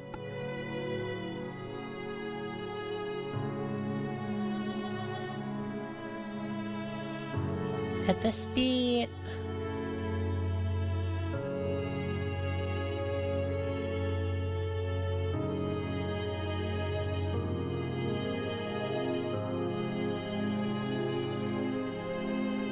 Oh, I see. Pig Squad, yes, that's right. That was in the introduction. The game jam that Mushroom Musume sprouted from. Wonderful. I see as well. Is this...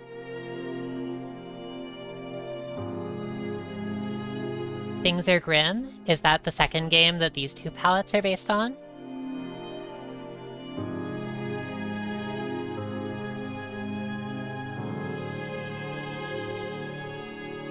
Mortally Moonstruck Games also made a visual novel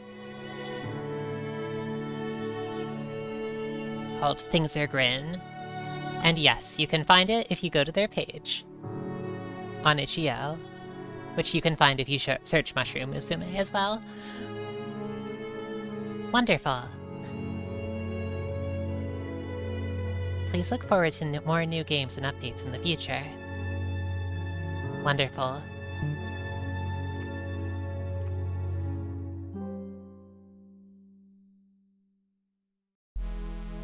I don't know any more passwords yet. Can we get a witch password? No.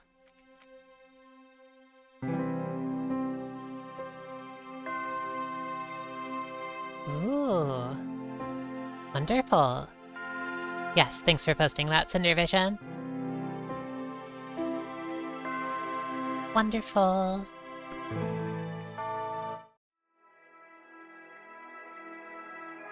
Yeah, the witch hat button wasn't there before.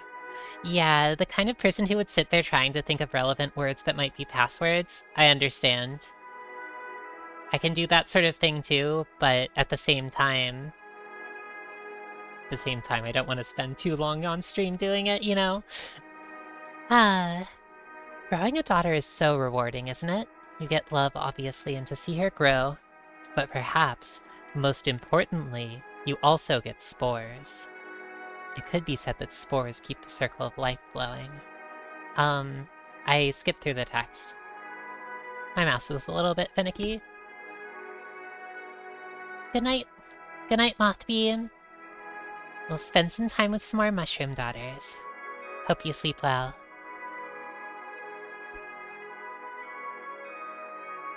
More impressive lives generate more substantial spore counts, so try your best as a parent. For her, and for you. Alright. Let's live an exciting life as various mushroom daughters, to keep the circle of life flowing. You'll find my hut has many amenities. You may spend your spores at the summoning circle, or you may improve your base conditions at the garden. This is cute.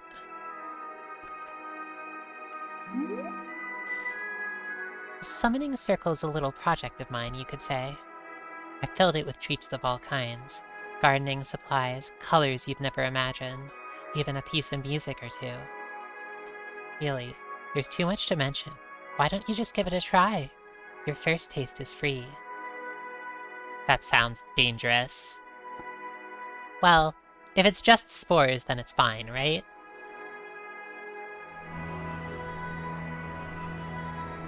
This sort of thing is rather dangerous. But it's free, so I'll take it.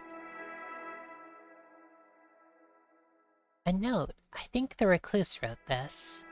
Do you want my signature gruel recipe? You have to promise you won't tell anyone. Interesting.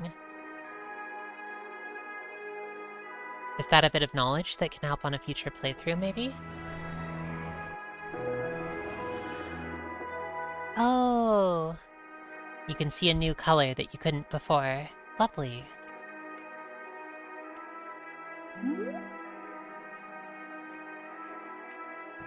What are these exactly? Growables, spores. Plenty spores, which will grow a plenty bud? I wonder what that is. And then an item. A paper sign. Wild.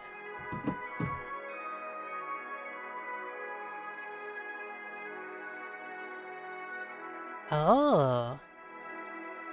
So she was a 3-star daughter. She was, wasn't she? Oh, question mark. Raise a cordyceps daughter. I want to raise a cordyceps daughter.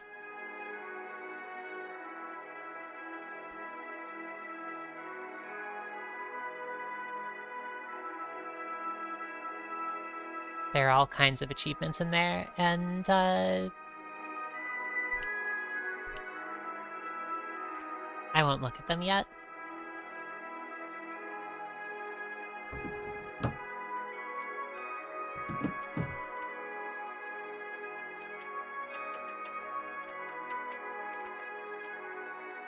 Yeah, these are nice.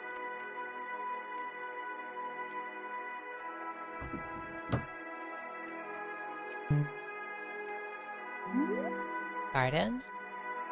It's a beautiful day, isn't it? Doesn't that crispness on the air make you feel like part of this world? Embrace that feeling and tend this patch of earth to your preference. When raising a daughter, the time passes so quick. You'll find this garden to be a bit more evergreen. Spores will spread out over time, growing stronger, evolving. Be sure to check in often. You'll find the rest of this world reflects what is here in this plot of land. Different plants may yield unexpected results in your everyday life. Just be sure to deal with any weeds that may crop up, or the girl may suffer unduly. Interesting. Huh, okay.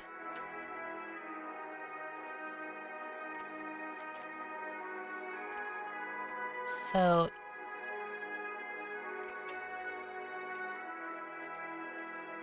we can plant these spores, like, here.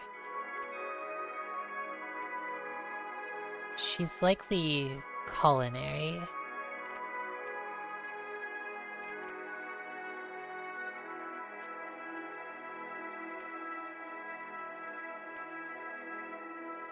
Can we dig something up? Or is the idea that we would remove something that's here? Okay, we removed a stone. Let's start a new game from this. Oh no! Cross the bridge? Oh, too late. I'm sorry to say.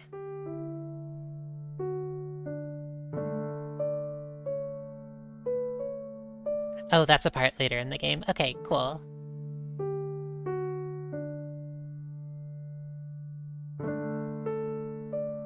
Once upon a time, there was a humble recluse. You've seen this before.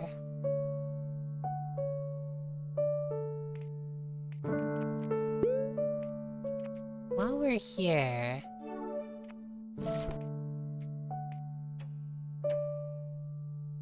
Oh! There are flower colors, stone colors, special colors.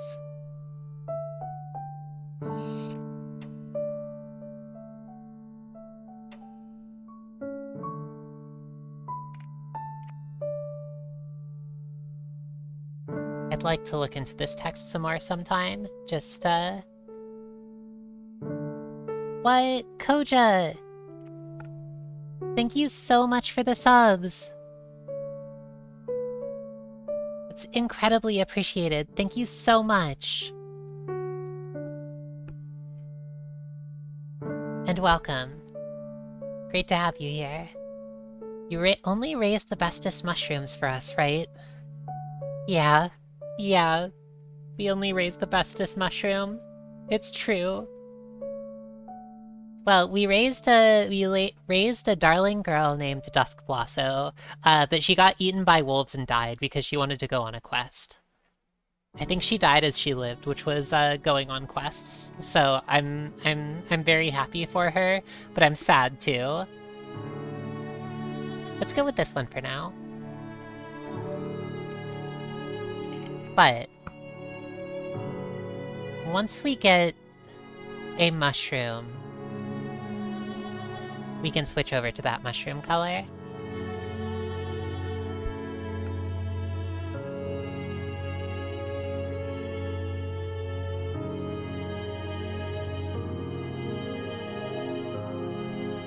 Something that she will value. A hair bow from your previous daughter, blackened with age. Your most used cast iron skillet. A dark weathered tome. Once it had been said to the recluse that knowledge is power, they weren't sure about that. Books often contain fanciful things that the recluse never got much use of, but perhaps they would be more useful to their daughter. The trait, Tome. This is a game I think worth being excited for. Koja, I think you would probably enjoy this quite a bit.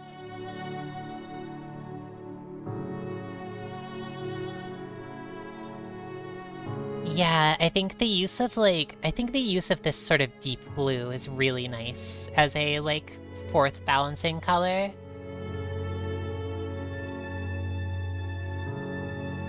How perfect.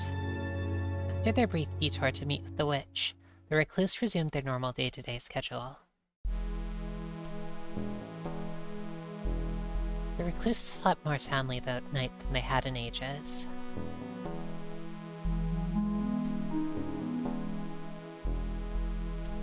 What's the next task? Neutralize her most dangerously volatile reagents. Prepare the witch a comforting meal. Test a selection of elixirs for quality. Yeah, let's do some alchemy while we're at it. What is life without a little excitement, the recluse thought, and what was more exciting than working with something that could likely harm you? Thankfully, they made quick work of the strange items. They even managed to escape with all limbs intact. Arriving back to their meeting point, the recluse was excited to report their progress to the witch. Ah, very good. How kind of you. I'm really excited to hear that there's lore to this game. Well, saying there's lore to the game is like, I mean, of course there's lore, but like, hearing that there is stuff that is buried away is like, that's exciting. I'll be curious to see.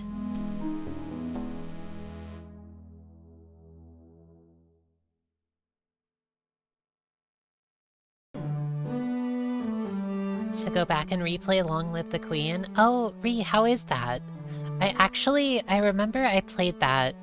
I read the start of that story about a decade ago, and I really enjoyed it, but it was kind of hard and I died, so I stopped playing. I just got tired out and there were lots of other games to play, but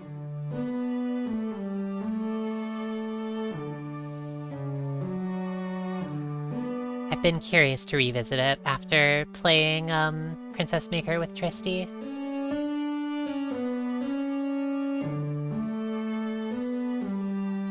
Oh, wonderful.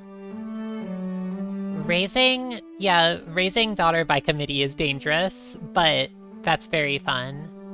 The amount of thought that goes into the small details is really fun. Yeah, that's lovely to hear. I definitely felt that as I was playing through it as well. It's really, it was really thoughtful as the game went.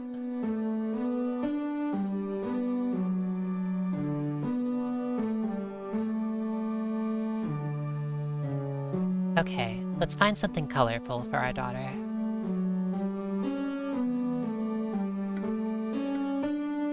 The Cave of Indecision. Okay. The first time around, as is, I think, the way in this sort of thing, I wanted to choose options that came especially naturally, but this time, I'm choosing things I think will be interesting. It feels fitting for the second time, right? This place, this cave, the Cave of Indecision. We saw this flash through our daughter's mind once before. Poor Dusk Blosso.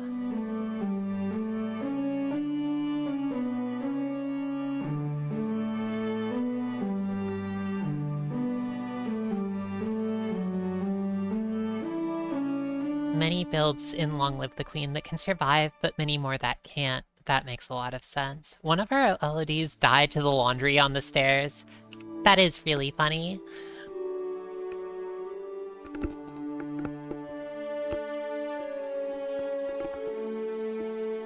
Though their daughter's life was important and every choice may matter, they knew that not every choice was theirs to make. It was unfair to saddle her with all of their expectations. Sometimes it was best to let destiny decide. They entered the darkness of the cave, feeling soft moss beneath their feet. Once they went far enough back, there was no longer enough light to make out their surroundings. This was far enough. They reached down, taking the first thing they felt into their hands. This is what they would take to the witch. The recluse returned to the witch's hut, colored item in hand. I don't know what it is yet. I hope it's not something that the witch dislikes. She silently took the object, nodding her head to the recluse in recognition. The recluse stood there for a moment, unsure, before finally the witch realized what they expected. Oh ho ho! You want your promised daughter, don't you? Trapline? A dragon princess raising princess game. No, I think it's great. Everyone please... Any princess games, any princess makers, or more generally life simulation games you would like to recommend, please share them in the chat. I would love to see. Drapline, a dragon princess raising game. Yes, I've been watching Catatonia play some of that game. It seems quite delightful. Yeah, Dragon Girl's life.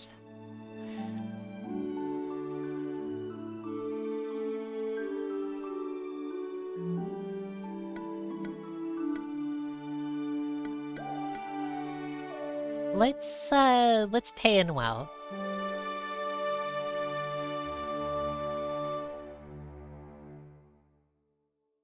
A very specific ending. I wonder... Yes, I've heard about Galaxy Princess Sorana. That one sounds quite exciting.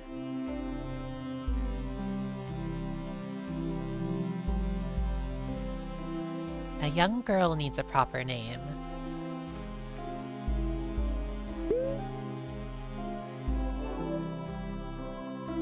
Oh! Wow!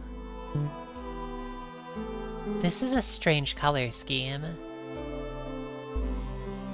Grayscale with a bit of bright green.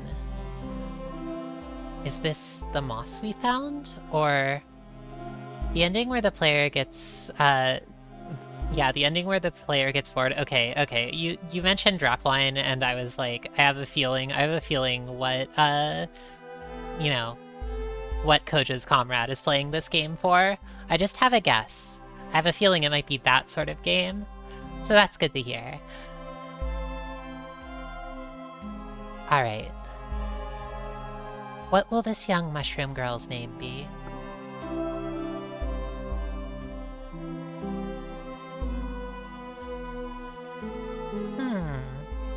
I wonder what her name should be.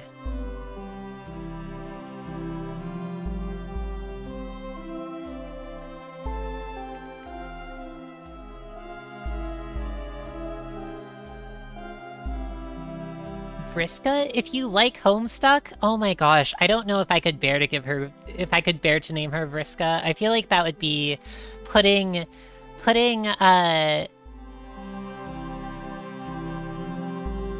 giving expectations of her that would be very hard to live up to, if you understand what I mean.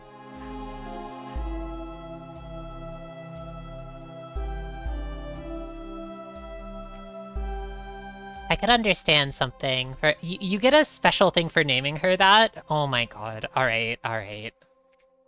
You're the game developer, or one of the game developers. Sorry, I know that quite a team worked on this, who I listed off at the start of the stream, so apologies to our second daughter. Does it have to be all caps? Wait, all caps? Oh, my bad. Oh, what a unique name, Recluse. Raise her well.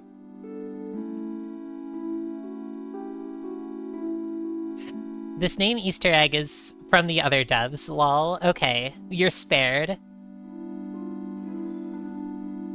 Oh my gosh. So it's like this, huh?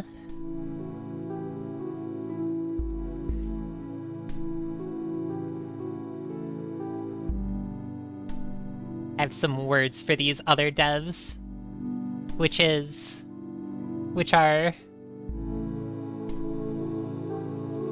I'm glad for you and you have good taste. But still, I'm a little bit cross.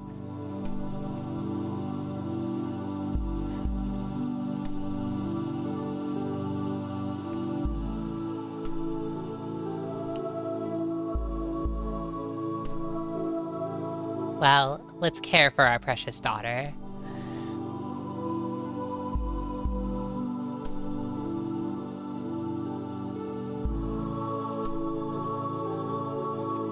What was that? I just clicked through something. Oh, a flock of hungry birds have been harassing.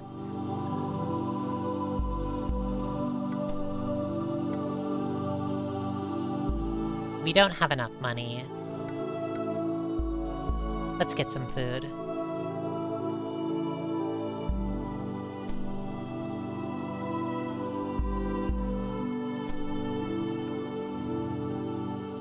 Alright, we've got plenty of food. Wonderful. Mortal Moon games on most platforms. I'll let them know that their game is awesome.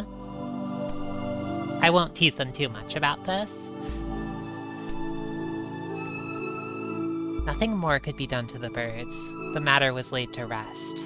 I wonder if there's something else we could do. But for now, I didn't make that choice. How is...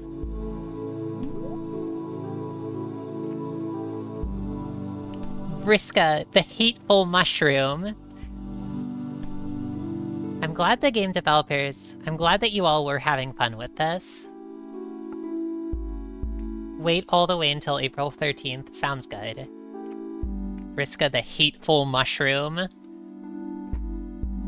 I wonder how she became hateful. Our little hater daughter.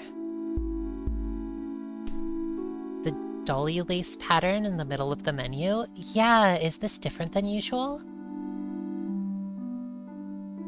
I wonder.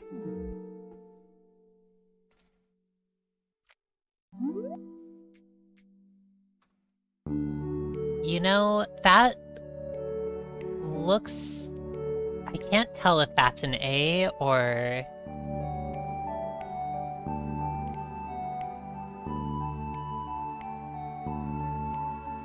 Yeah, that might actually be an 8, huh? Alright, alright. We have no money. Infuse the soil with a drop of your own blood. She seems like she would probably like that, right? If this mushroom is to be your daughter, you think it's only appropriate to share your blood with her. That's typical of a parent and child, you've been told. You want your daughter to know her parents, so you prick your finger and tell her your darkest secret as you quench her thirst. Your personal fave color scheme was egg bug? Oh, that's blessed. That's a very kind one to include. Thanks for egg bug. I wonder how you get that one. Maybe password? Try it sometime. Though you do not need her to share your burdens in life. Actually, wait a second.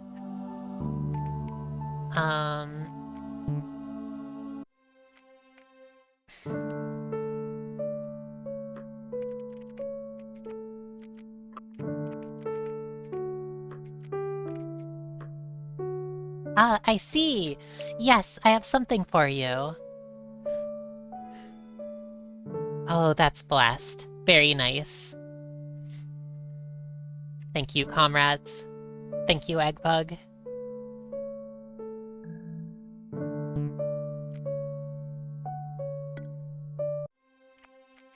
There was a third option in there, but I don't know what it is. It's fine. Eggbug lives. Eggbug forever.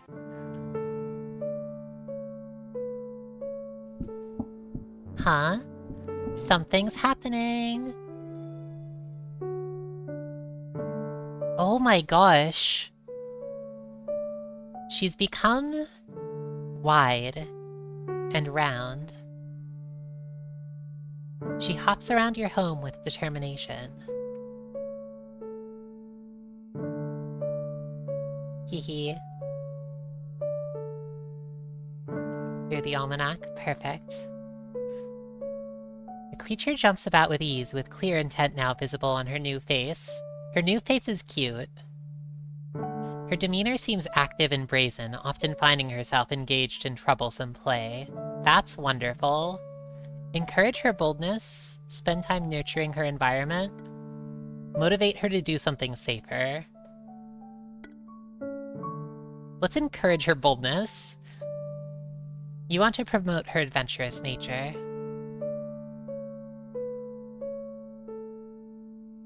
You set out furniture and boxes around the home and nearby clearing, giving her more opportunity to push her mobility to its limits. She takes to her new independence easily, and often worries you when she wanders too far off. One evening, you hear a light knocking at your door, quite a rare occurrence. The Witch of the Woods is back. Okay, so we could request money, but I think it's more polite to introduce her.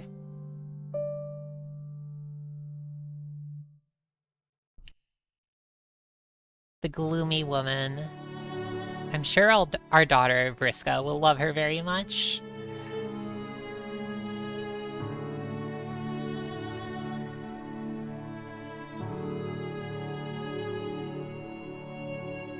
A man you never wish to see again. He's older, but the scar running down his cheek was unmistakable. Yeah, it's the sort of thing where, like, I feel like... for, like, any other story, it's a little bit easier to suggest, like, hey, you can read back through this. But to be honest, I think when it comes to Homestuck, it is simply... it's too long to take in all at once unless you're really, really determined. And if you're that determined, I think you should go for it. But this world is full of stories, so there are many more you could experience too, you know? I think it's enough to just take it as, you know, as its own thing.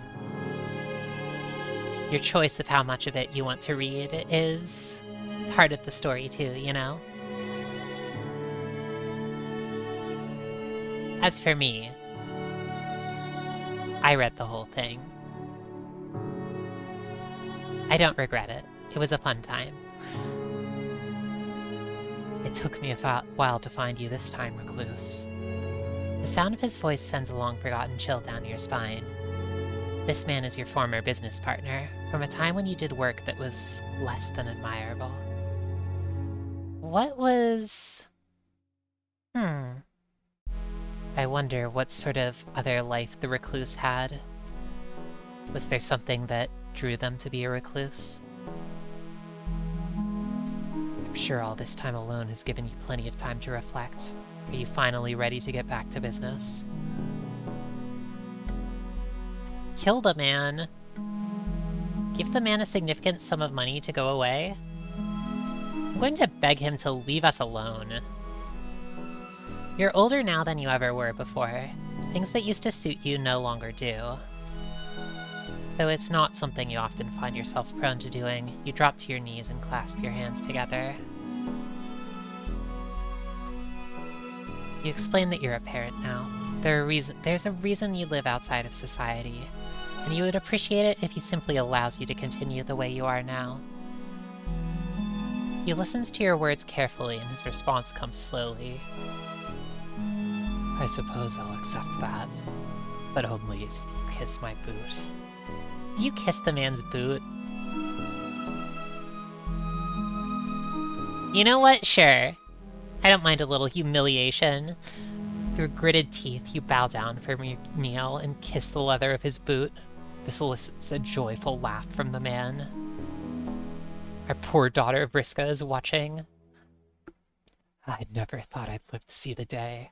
Guess you're all in on this parenthood thing now. Well, have fun with the brat, right?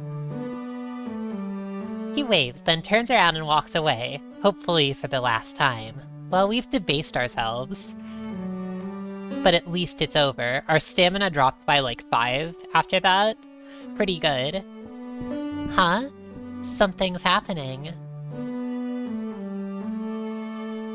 Oh my gosh! Our daughter is gloomy!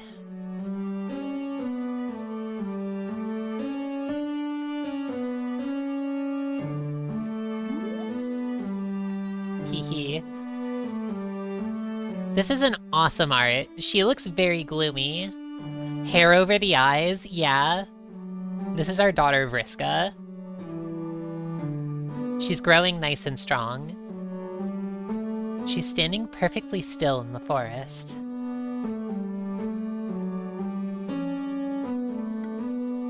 We don't have enough money. You wonder why your daughter has such a silent intensity. Welcome, Krungo Kong. We raised a daughter, a wonderful mushroom daughter named Dusk Blossom, but she died. She got eaten by wolves. So now we're raising a second one. Taking a seat near her, you appreciate the beauty of the forest and spend time thinking lovingly of your daughter. After several uneasy minutes, she simply turns and walks into the direction of home, seemingly finished with her quiet watching. She's a weirdo. The decision being made, life continued. One evening, you discover many footprints outside your home, 3-toed and webbed. Oh, how exciting. You've heard the rivers of these woods are home to nefarious turtle-like creatures that capture human children, only to bring them home and drown them. Are they kappas, maybe? Your child isn't a human, but you can feel the leer of envious eyes from the tree line. They know a precious daughter when they see one. That's right, she is precious.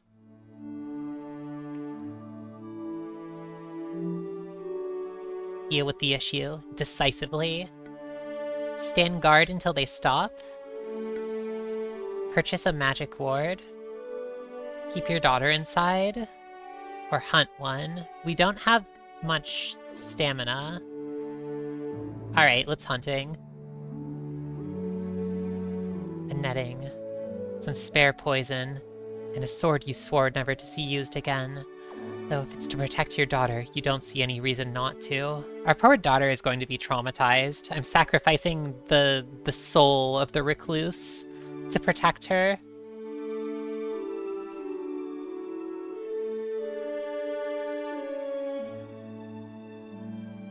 No. Yeah. The recluse is having a fun time doing murder. This is probably a bad decision. Though you can't help but notice your daughter's fixation with the new lawn ornaments. Shells on tall wooden skewers. A message to say, get out. This feels a bit like, how do I put it? It feels like we're completing a prophecy somehow.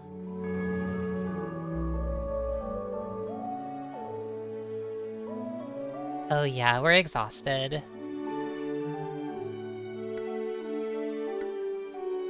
Let's get some rest.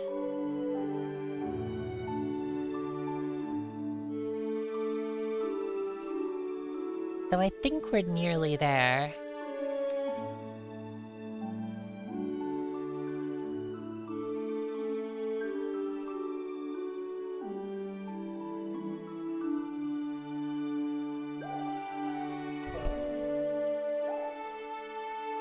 Raise a daughter with visceral proclivities, and a new beginning. Telling the recluse that you wanted to see more of the world wasn't an easy conversation. As they grew older, you worried about leaving them on their own. Thankfully, your concerns were unwarranted. They were happy that you had grown enough to want to move out. They even offered to help you build your own home, close to theirs. You are welcome to visit any time, obviously. Faster than you would have anticipated, the two of you built your home together. They showed you all of the tricks they knew, and made sure to impart as much knowledge as they possibly could. Finally, the day arrived. You were officially on your own. You were scared, a little, but also excited. It felt like a new chapter was just beginning for you. By the way, that was written EXC8ED, just so you know.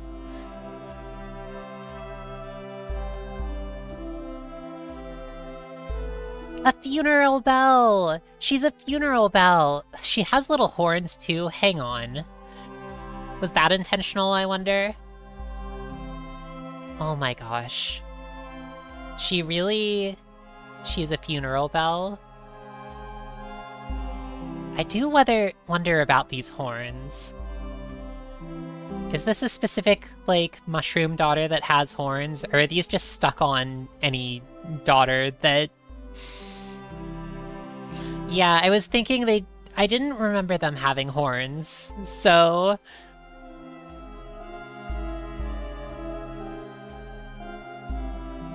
Oh my gosh. This run is already descending straight into... Something within you is innately compelled to kill. You're unsure why, but you find yourself improving each time you do. I'm so sorry, my precious daughter. I'm sorry, Vriska. I'm sorry for turning you into this.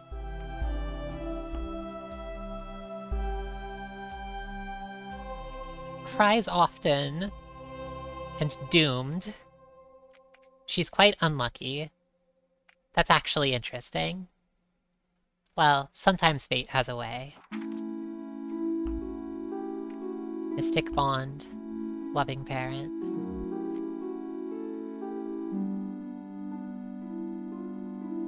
Okay. Well, let's explore the woods a bit. Oh yeah, what are our stats? Our robustness is actually quite low. But our humanity is on the lower side too. Our potency is incredibly high. While on an expedition to a nearby swamp, you lose track of time. As you contemplate your situation, you try to figure out the best thing to do.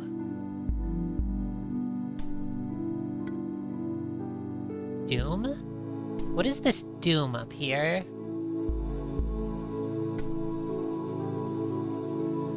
Why is there a doom on these? This one is a little bit weird.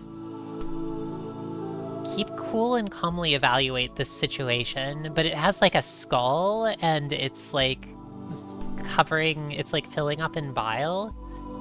That's a little concerning, but I kind of dig it.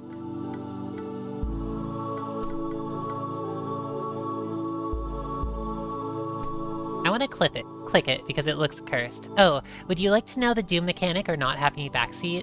I would like to hear about it. So it's a button that you can press. Does it like automatically fail it or something like that?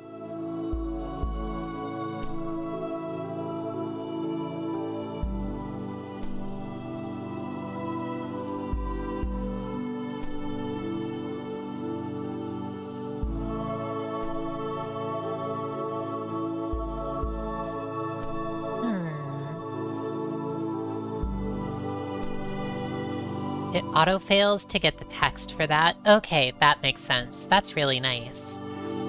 So if you want to see the text for failure, you don't have to just keep on replaying it across different playthroughs. You can intentionally fail. I'm really curious about this one, though. Oh, the Black Sledge card is an auto-doom card. It's just a bad thing that happens. That's good to know. Thank you. And I'll do something else. I'll give her a chance. Let's look for help. You happen upon a pair of humans that seem to be making camp. After speaking with them briefly, you determine that they seem nice enough. You sit with them, making small talk about the nearby area. When you tell them about your situation, they quickly agree to help you find your way in the morning. Oh, thank goodness. I was worried that our daughter Vriska was quickly descending deep into down a hellish path, but this is a good outcome. Your two new friends help you find your way home. Wonderful. Oh, the Great Healer is in town.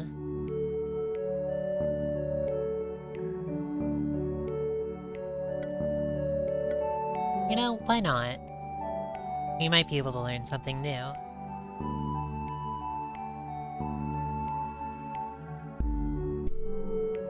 Why not? You do have minor bodily aches that could be improved. I want to be kind to our daughter Vriska, because I'd like it if she could live a happy life, free of too much tragedy, you know? I'd like to do well by her if we can. When she sees you reaching out, her eyes widen. Oh my, aren't you something special? Tell us, child, what ails you? You are something special, you suppose, but being acknowledged as such makes you feel peculiar. Nevertheless, you share your problems with the healer, and the crowd as well. You see, I'm really unlucky, and I keep finding an urge to kill. You stretch your body, trying to be mindful of every part of it. When analyzing yourself through this lens, you're able to pinpoint several points that feel stiff or uncomfortable at certain angles. She looks over you as though she's trying to see through your flesh and see the essence of your illness itself. You're something entirely different, aren't you? She looks emphatically from you to the audience and speaks with a certain electricity. Your body, a gift from the arcane, and with that power, so too shall you be whole once more. The healer wraps an arm around your shoulder, her fingers embedding themselves into your flesh. Through magic, all things are possible. Let's call for help. Like you previously saw, she once more begins chanting. Feel the magic flow through you. Feel your body be whole. Finally, she slaps you across the face, or at least she moves her hand as if she plans to, then pulls away and produces a loud onomatopoeic smack from her mouth. Opa! It's a strange feeling. Finally, with a sweaty grin, she steps back and asks, "How do you feel?" I feel good. The same. You close your eyes, trying to feel any seeds of pain that may be buried within you, and find that you can still feel them undisturbed. Sorry, I did something mean to Vriska here. When you report this to her, her expression doesn't change. Your malady runs deep, but you will be healed. Before you have a chance to decline, she again begins touching your body and chanting mystical words. Oh, she's a good sport. This lasts another minute, maybe longer. Child of magic, how about now, she asks. Better, I guess. It was in everyone's best interest for you to be feeling better, and besides, now that you think about it, maybe your pain has lessened a little. She is healed, the healer proclaims to great fanfare. She seems pleased with your response this time and takes you in a quick embrace. She whispers into your ear, I'll be here through the end of winter. Come see me again if you require further healing. Then you are quickly pushed off stage and she begins searching the crowd for someone new to heal. You return to the audience for a moment, thinking about your experience. It was a little odd. When you walk home that night, you try to gauge if you're actually feeling better or not. Honestly, you can't tell, but you go to bed feeling hopeful. Only time will tell, you suppose. You got a little more damp. Walking around the village one day, you overhear a gaggle of fun-sized humans giggling the time away. We've had this happen before.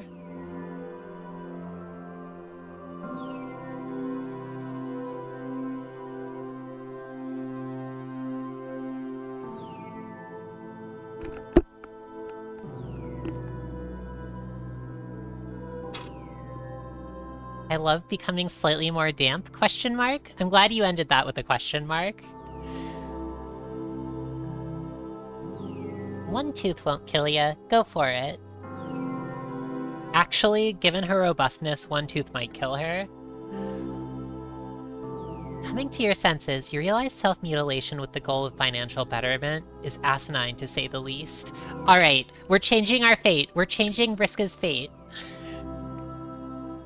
Plus, you quite like your mouth space and aren't too keen on disrupting the mojo within.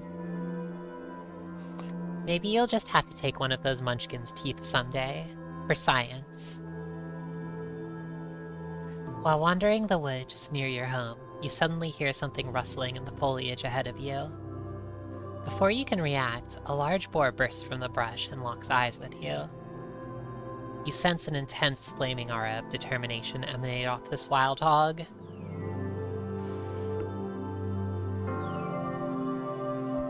If it's a snack he wants. It's just a pig, right? Face it head on, you die. You're sure you came prepared for this.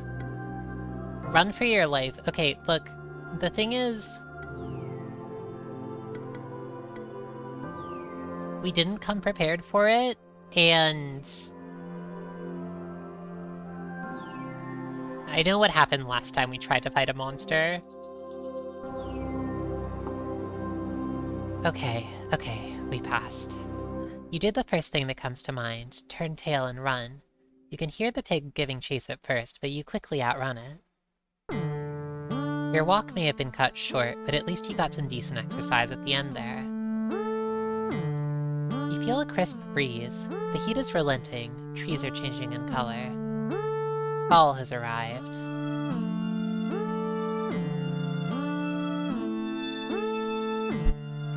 She's incredibly potent.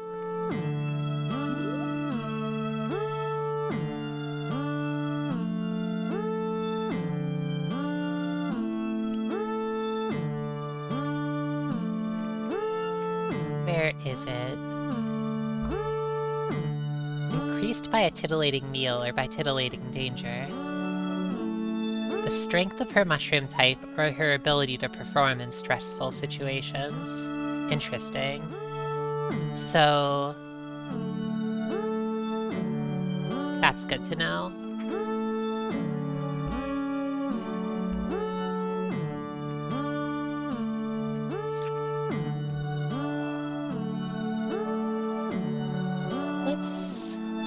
she has a high potency.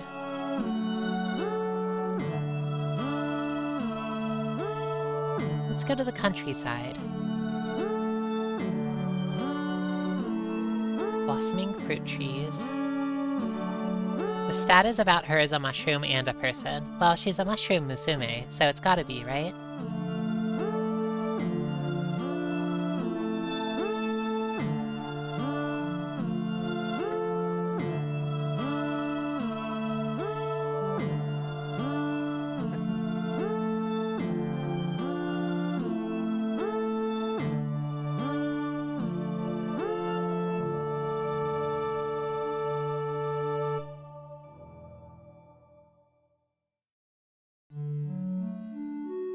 You're awoken in the middle of the night by a loud crash from your kitchen. You scramble to investigate and finally catch the source of the racket. A man hunched over in pain in the middle of your cooking nook. He spots you and seems to panic, waving his hands around. Wait, it's not what it looks like. Well, it's exactly what it looks like, but I'm injured myself, so I'm no longer pursuing that plan. Why don't you bless a poor fool and choose to excuse my rudeness? No one would miss him. You know, our daughter is good at killing.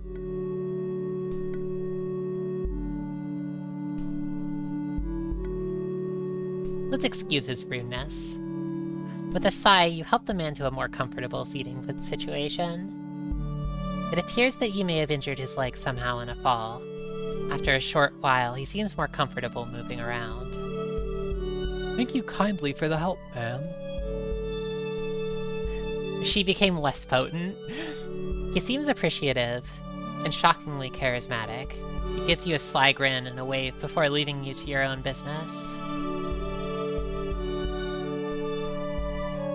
Oh, the crows are here.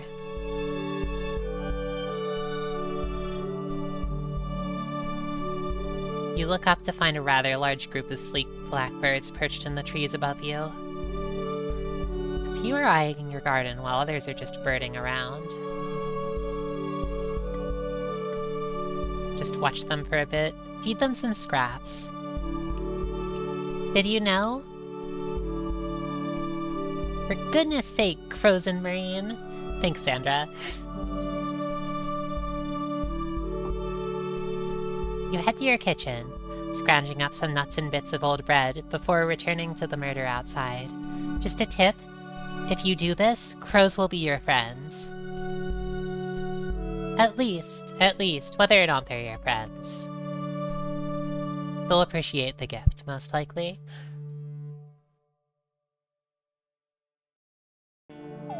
I can't really speak for them. I'm just a fairy, not a crow. The fantasy of being able to befriend a crow. I do recommend trying it, though. It's quite nice if you do.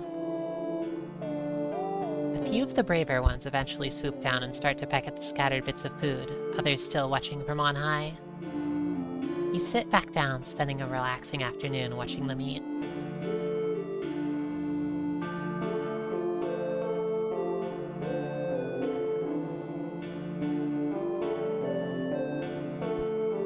You know,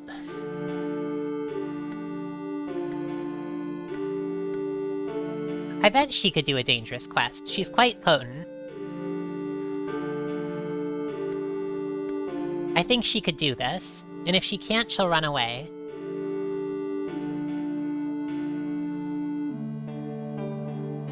Is this probably foolish? Yes, but I'd like to try it anyway.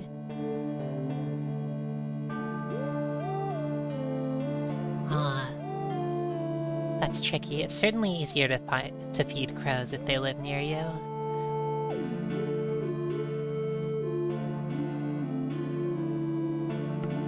The lady who befriended a murder of crows during early pandemic lockdown so enthusiastically that the crows began defending her home by attacking nearby passersby, that's wonderful. That's truly blessed. I hope she was thankful. I would be, certainly. Today you find a new vendor in the town square. An old man with no eyebrows, and behind him, a large cauldron. An alchemist? In front of him, strange glassware, each filled with equally strange liquids. The man seems to catch you staring.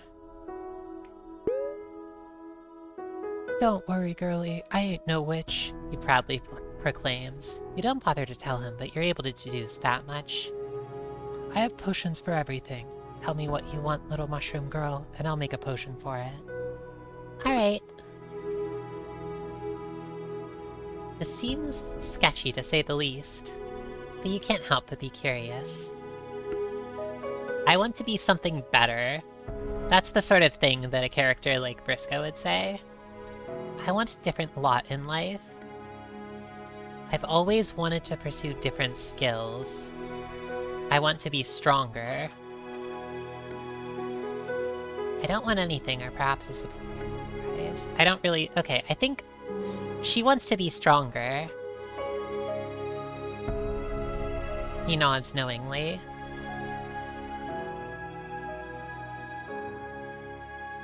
Pigeons are nice, too.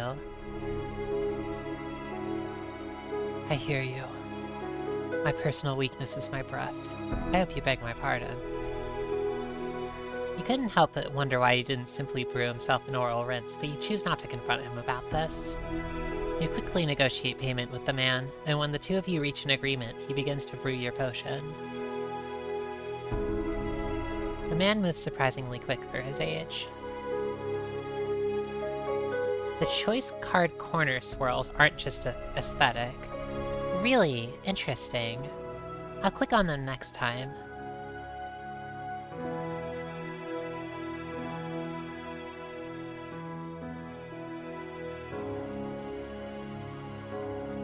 Alright, well, he brewed us a pill. The next day, you do in fact notice the difference. Oh, she became a lot stronger.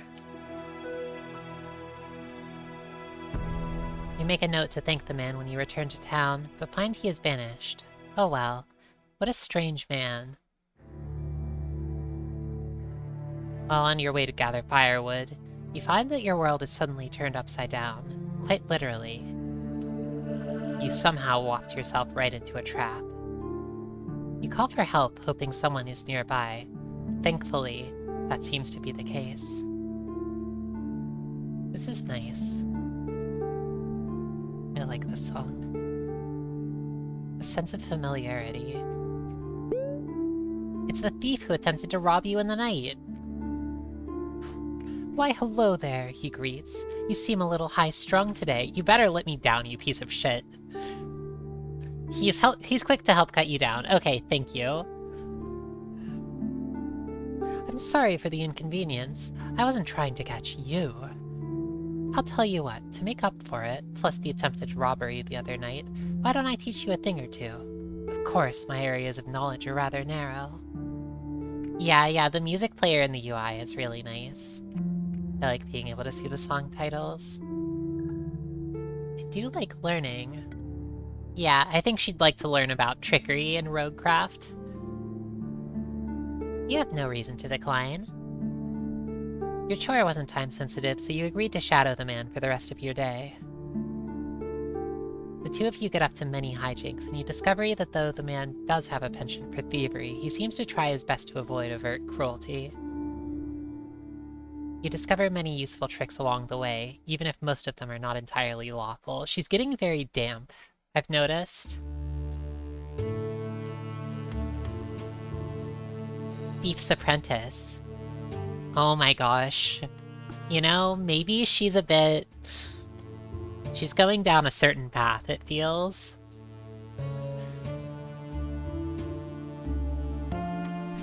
It's nice out today, so you've decided to have a picnic. After wandering around for some time, you come across a quaint house with a bell. Just as you begin to wonder what purpose it serves, the bell rings and several children run out and begin to play. A small group of them take notice of and subsequently surround you. Dampness represents disappointment in humanity, like cynicism. Dampness is like a murkiness of the soul. Perhaps it could be cynicism. Perhaps it could be melancholy. It went up every time witnessing trickery. Witnessing the darkness. Their curiosity thoroughly piqued, you have a few ways to proceed. Curtsy and introduce yourself politely. This is doomed. Children are a nuisance. Are you allowed to get rid of them? She's very good at getting rid of children, so she can do this easily. Invite them to join. All of these are going to fail.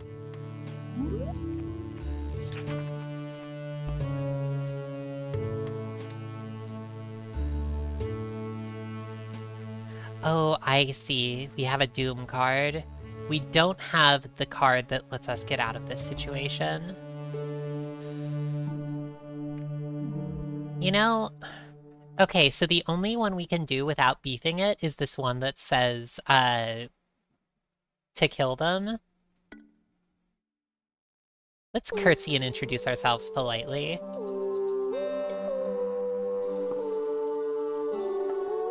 Forever doomed. She's too awkward. Your curtsy also ends in disaster as you lose your balance and fall over. What a mess. Overwhelmed by your embarrassment, you run off and have your picnic in solitude. I'm so embarrassed. Today in the dead of winter, all things in the forest lie still. Even so, you're on a hunt. Well, we're good at stabbing, so let's make use of that.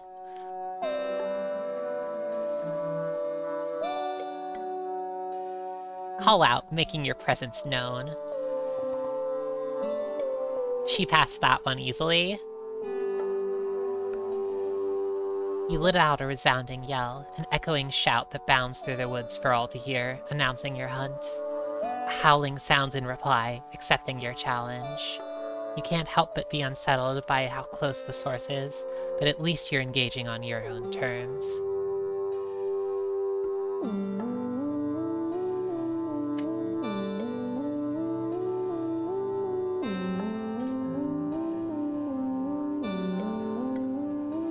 Well, let's kill. Easy, natural 10.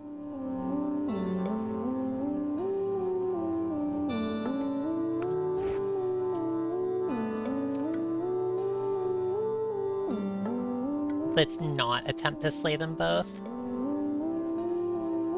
We can attempt to push one into the bushes.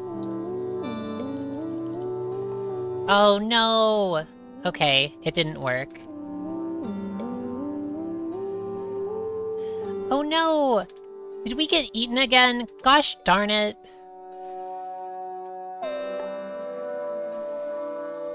Thank goodness you aren't made of meat. I can't believe it. I got us killed again. I got our precious daughter devoured. Well, hey, she's poisonous, right? Actually...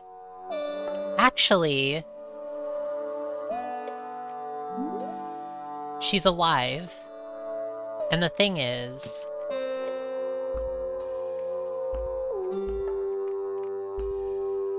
so, like...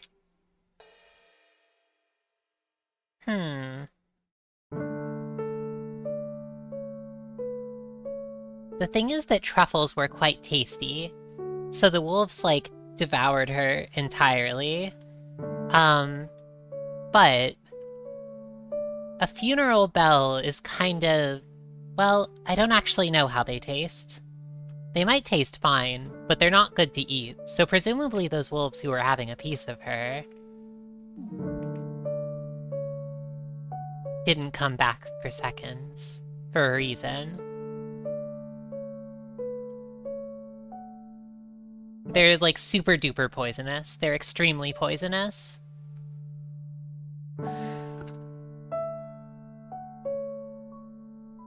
Do not eat a funeral bell. Eventually, the thief took notice.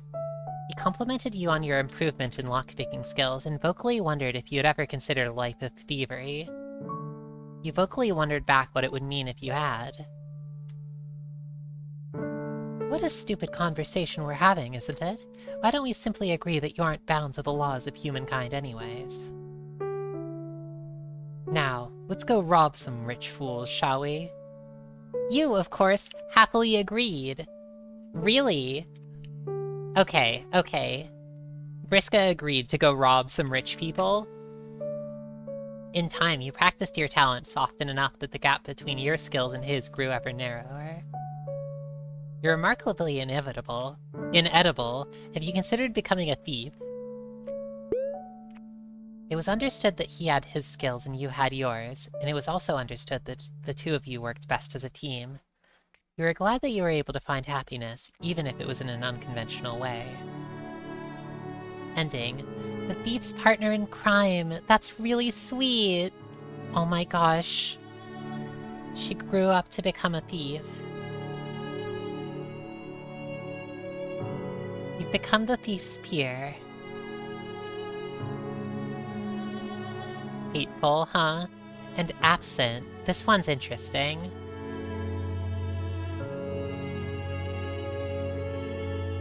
Aw, that's nice that there's like a log of all of your mushroom daughters. That's good, because I didn't save any pictures of Dusk Colosso. Thank you!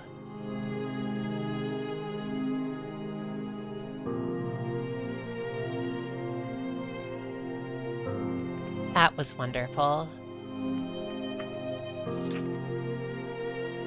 Friend of bird. You've been kind to birds, they always remember that. That's true.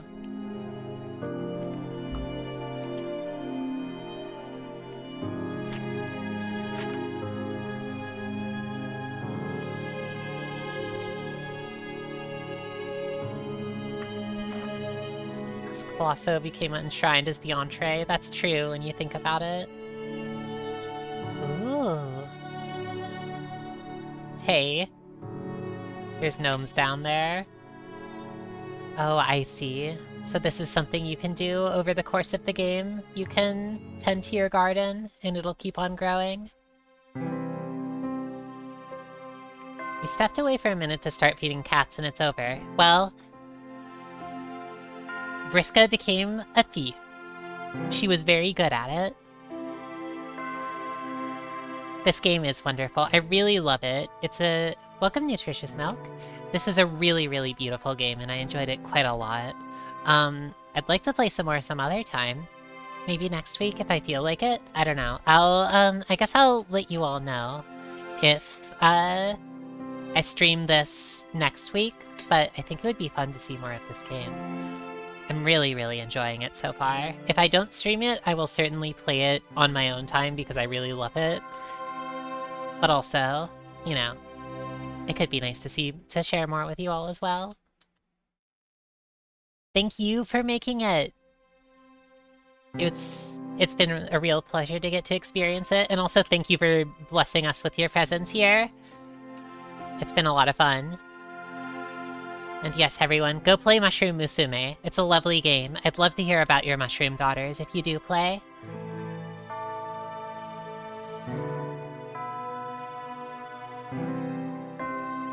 But yep, thanks a lot, everyone. Take care, and I'll see you again next week. Sleep well, everyone, and good night.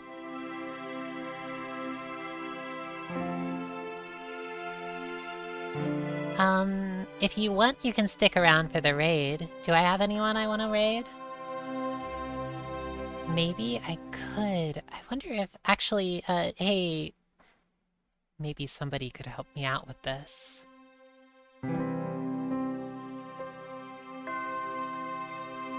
Well, I'm gonna get Tristy's help with this. Or at least request it.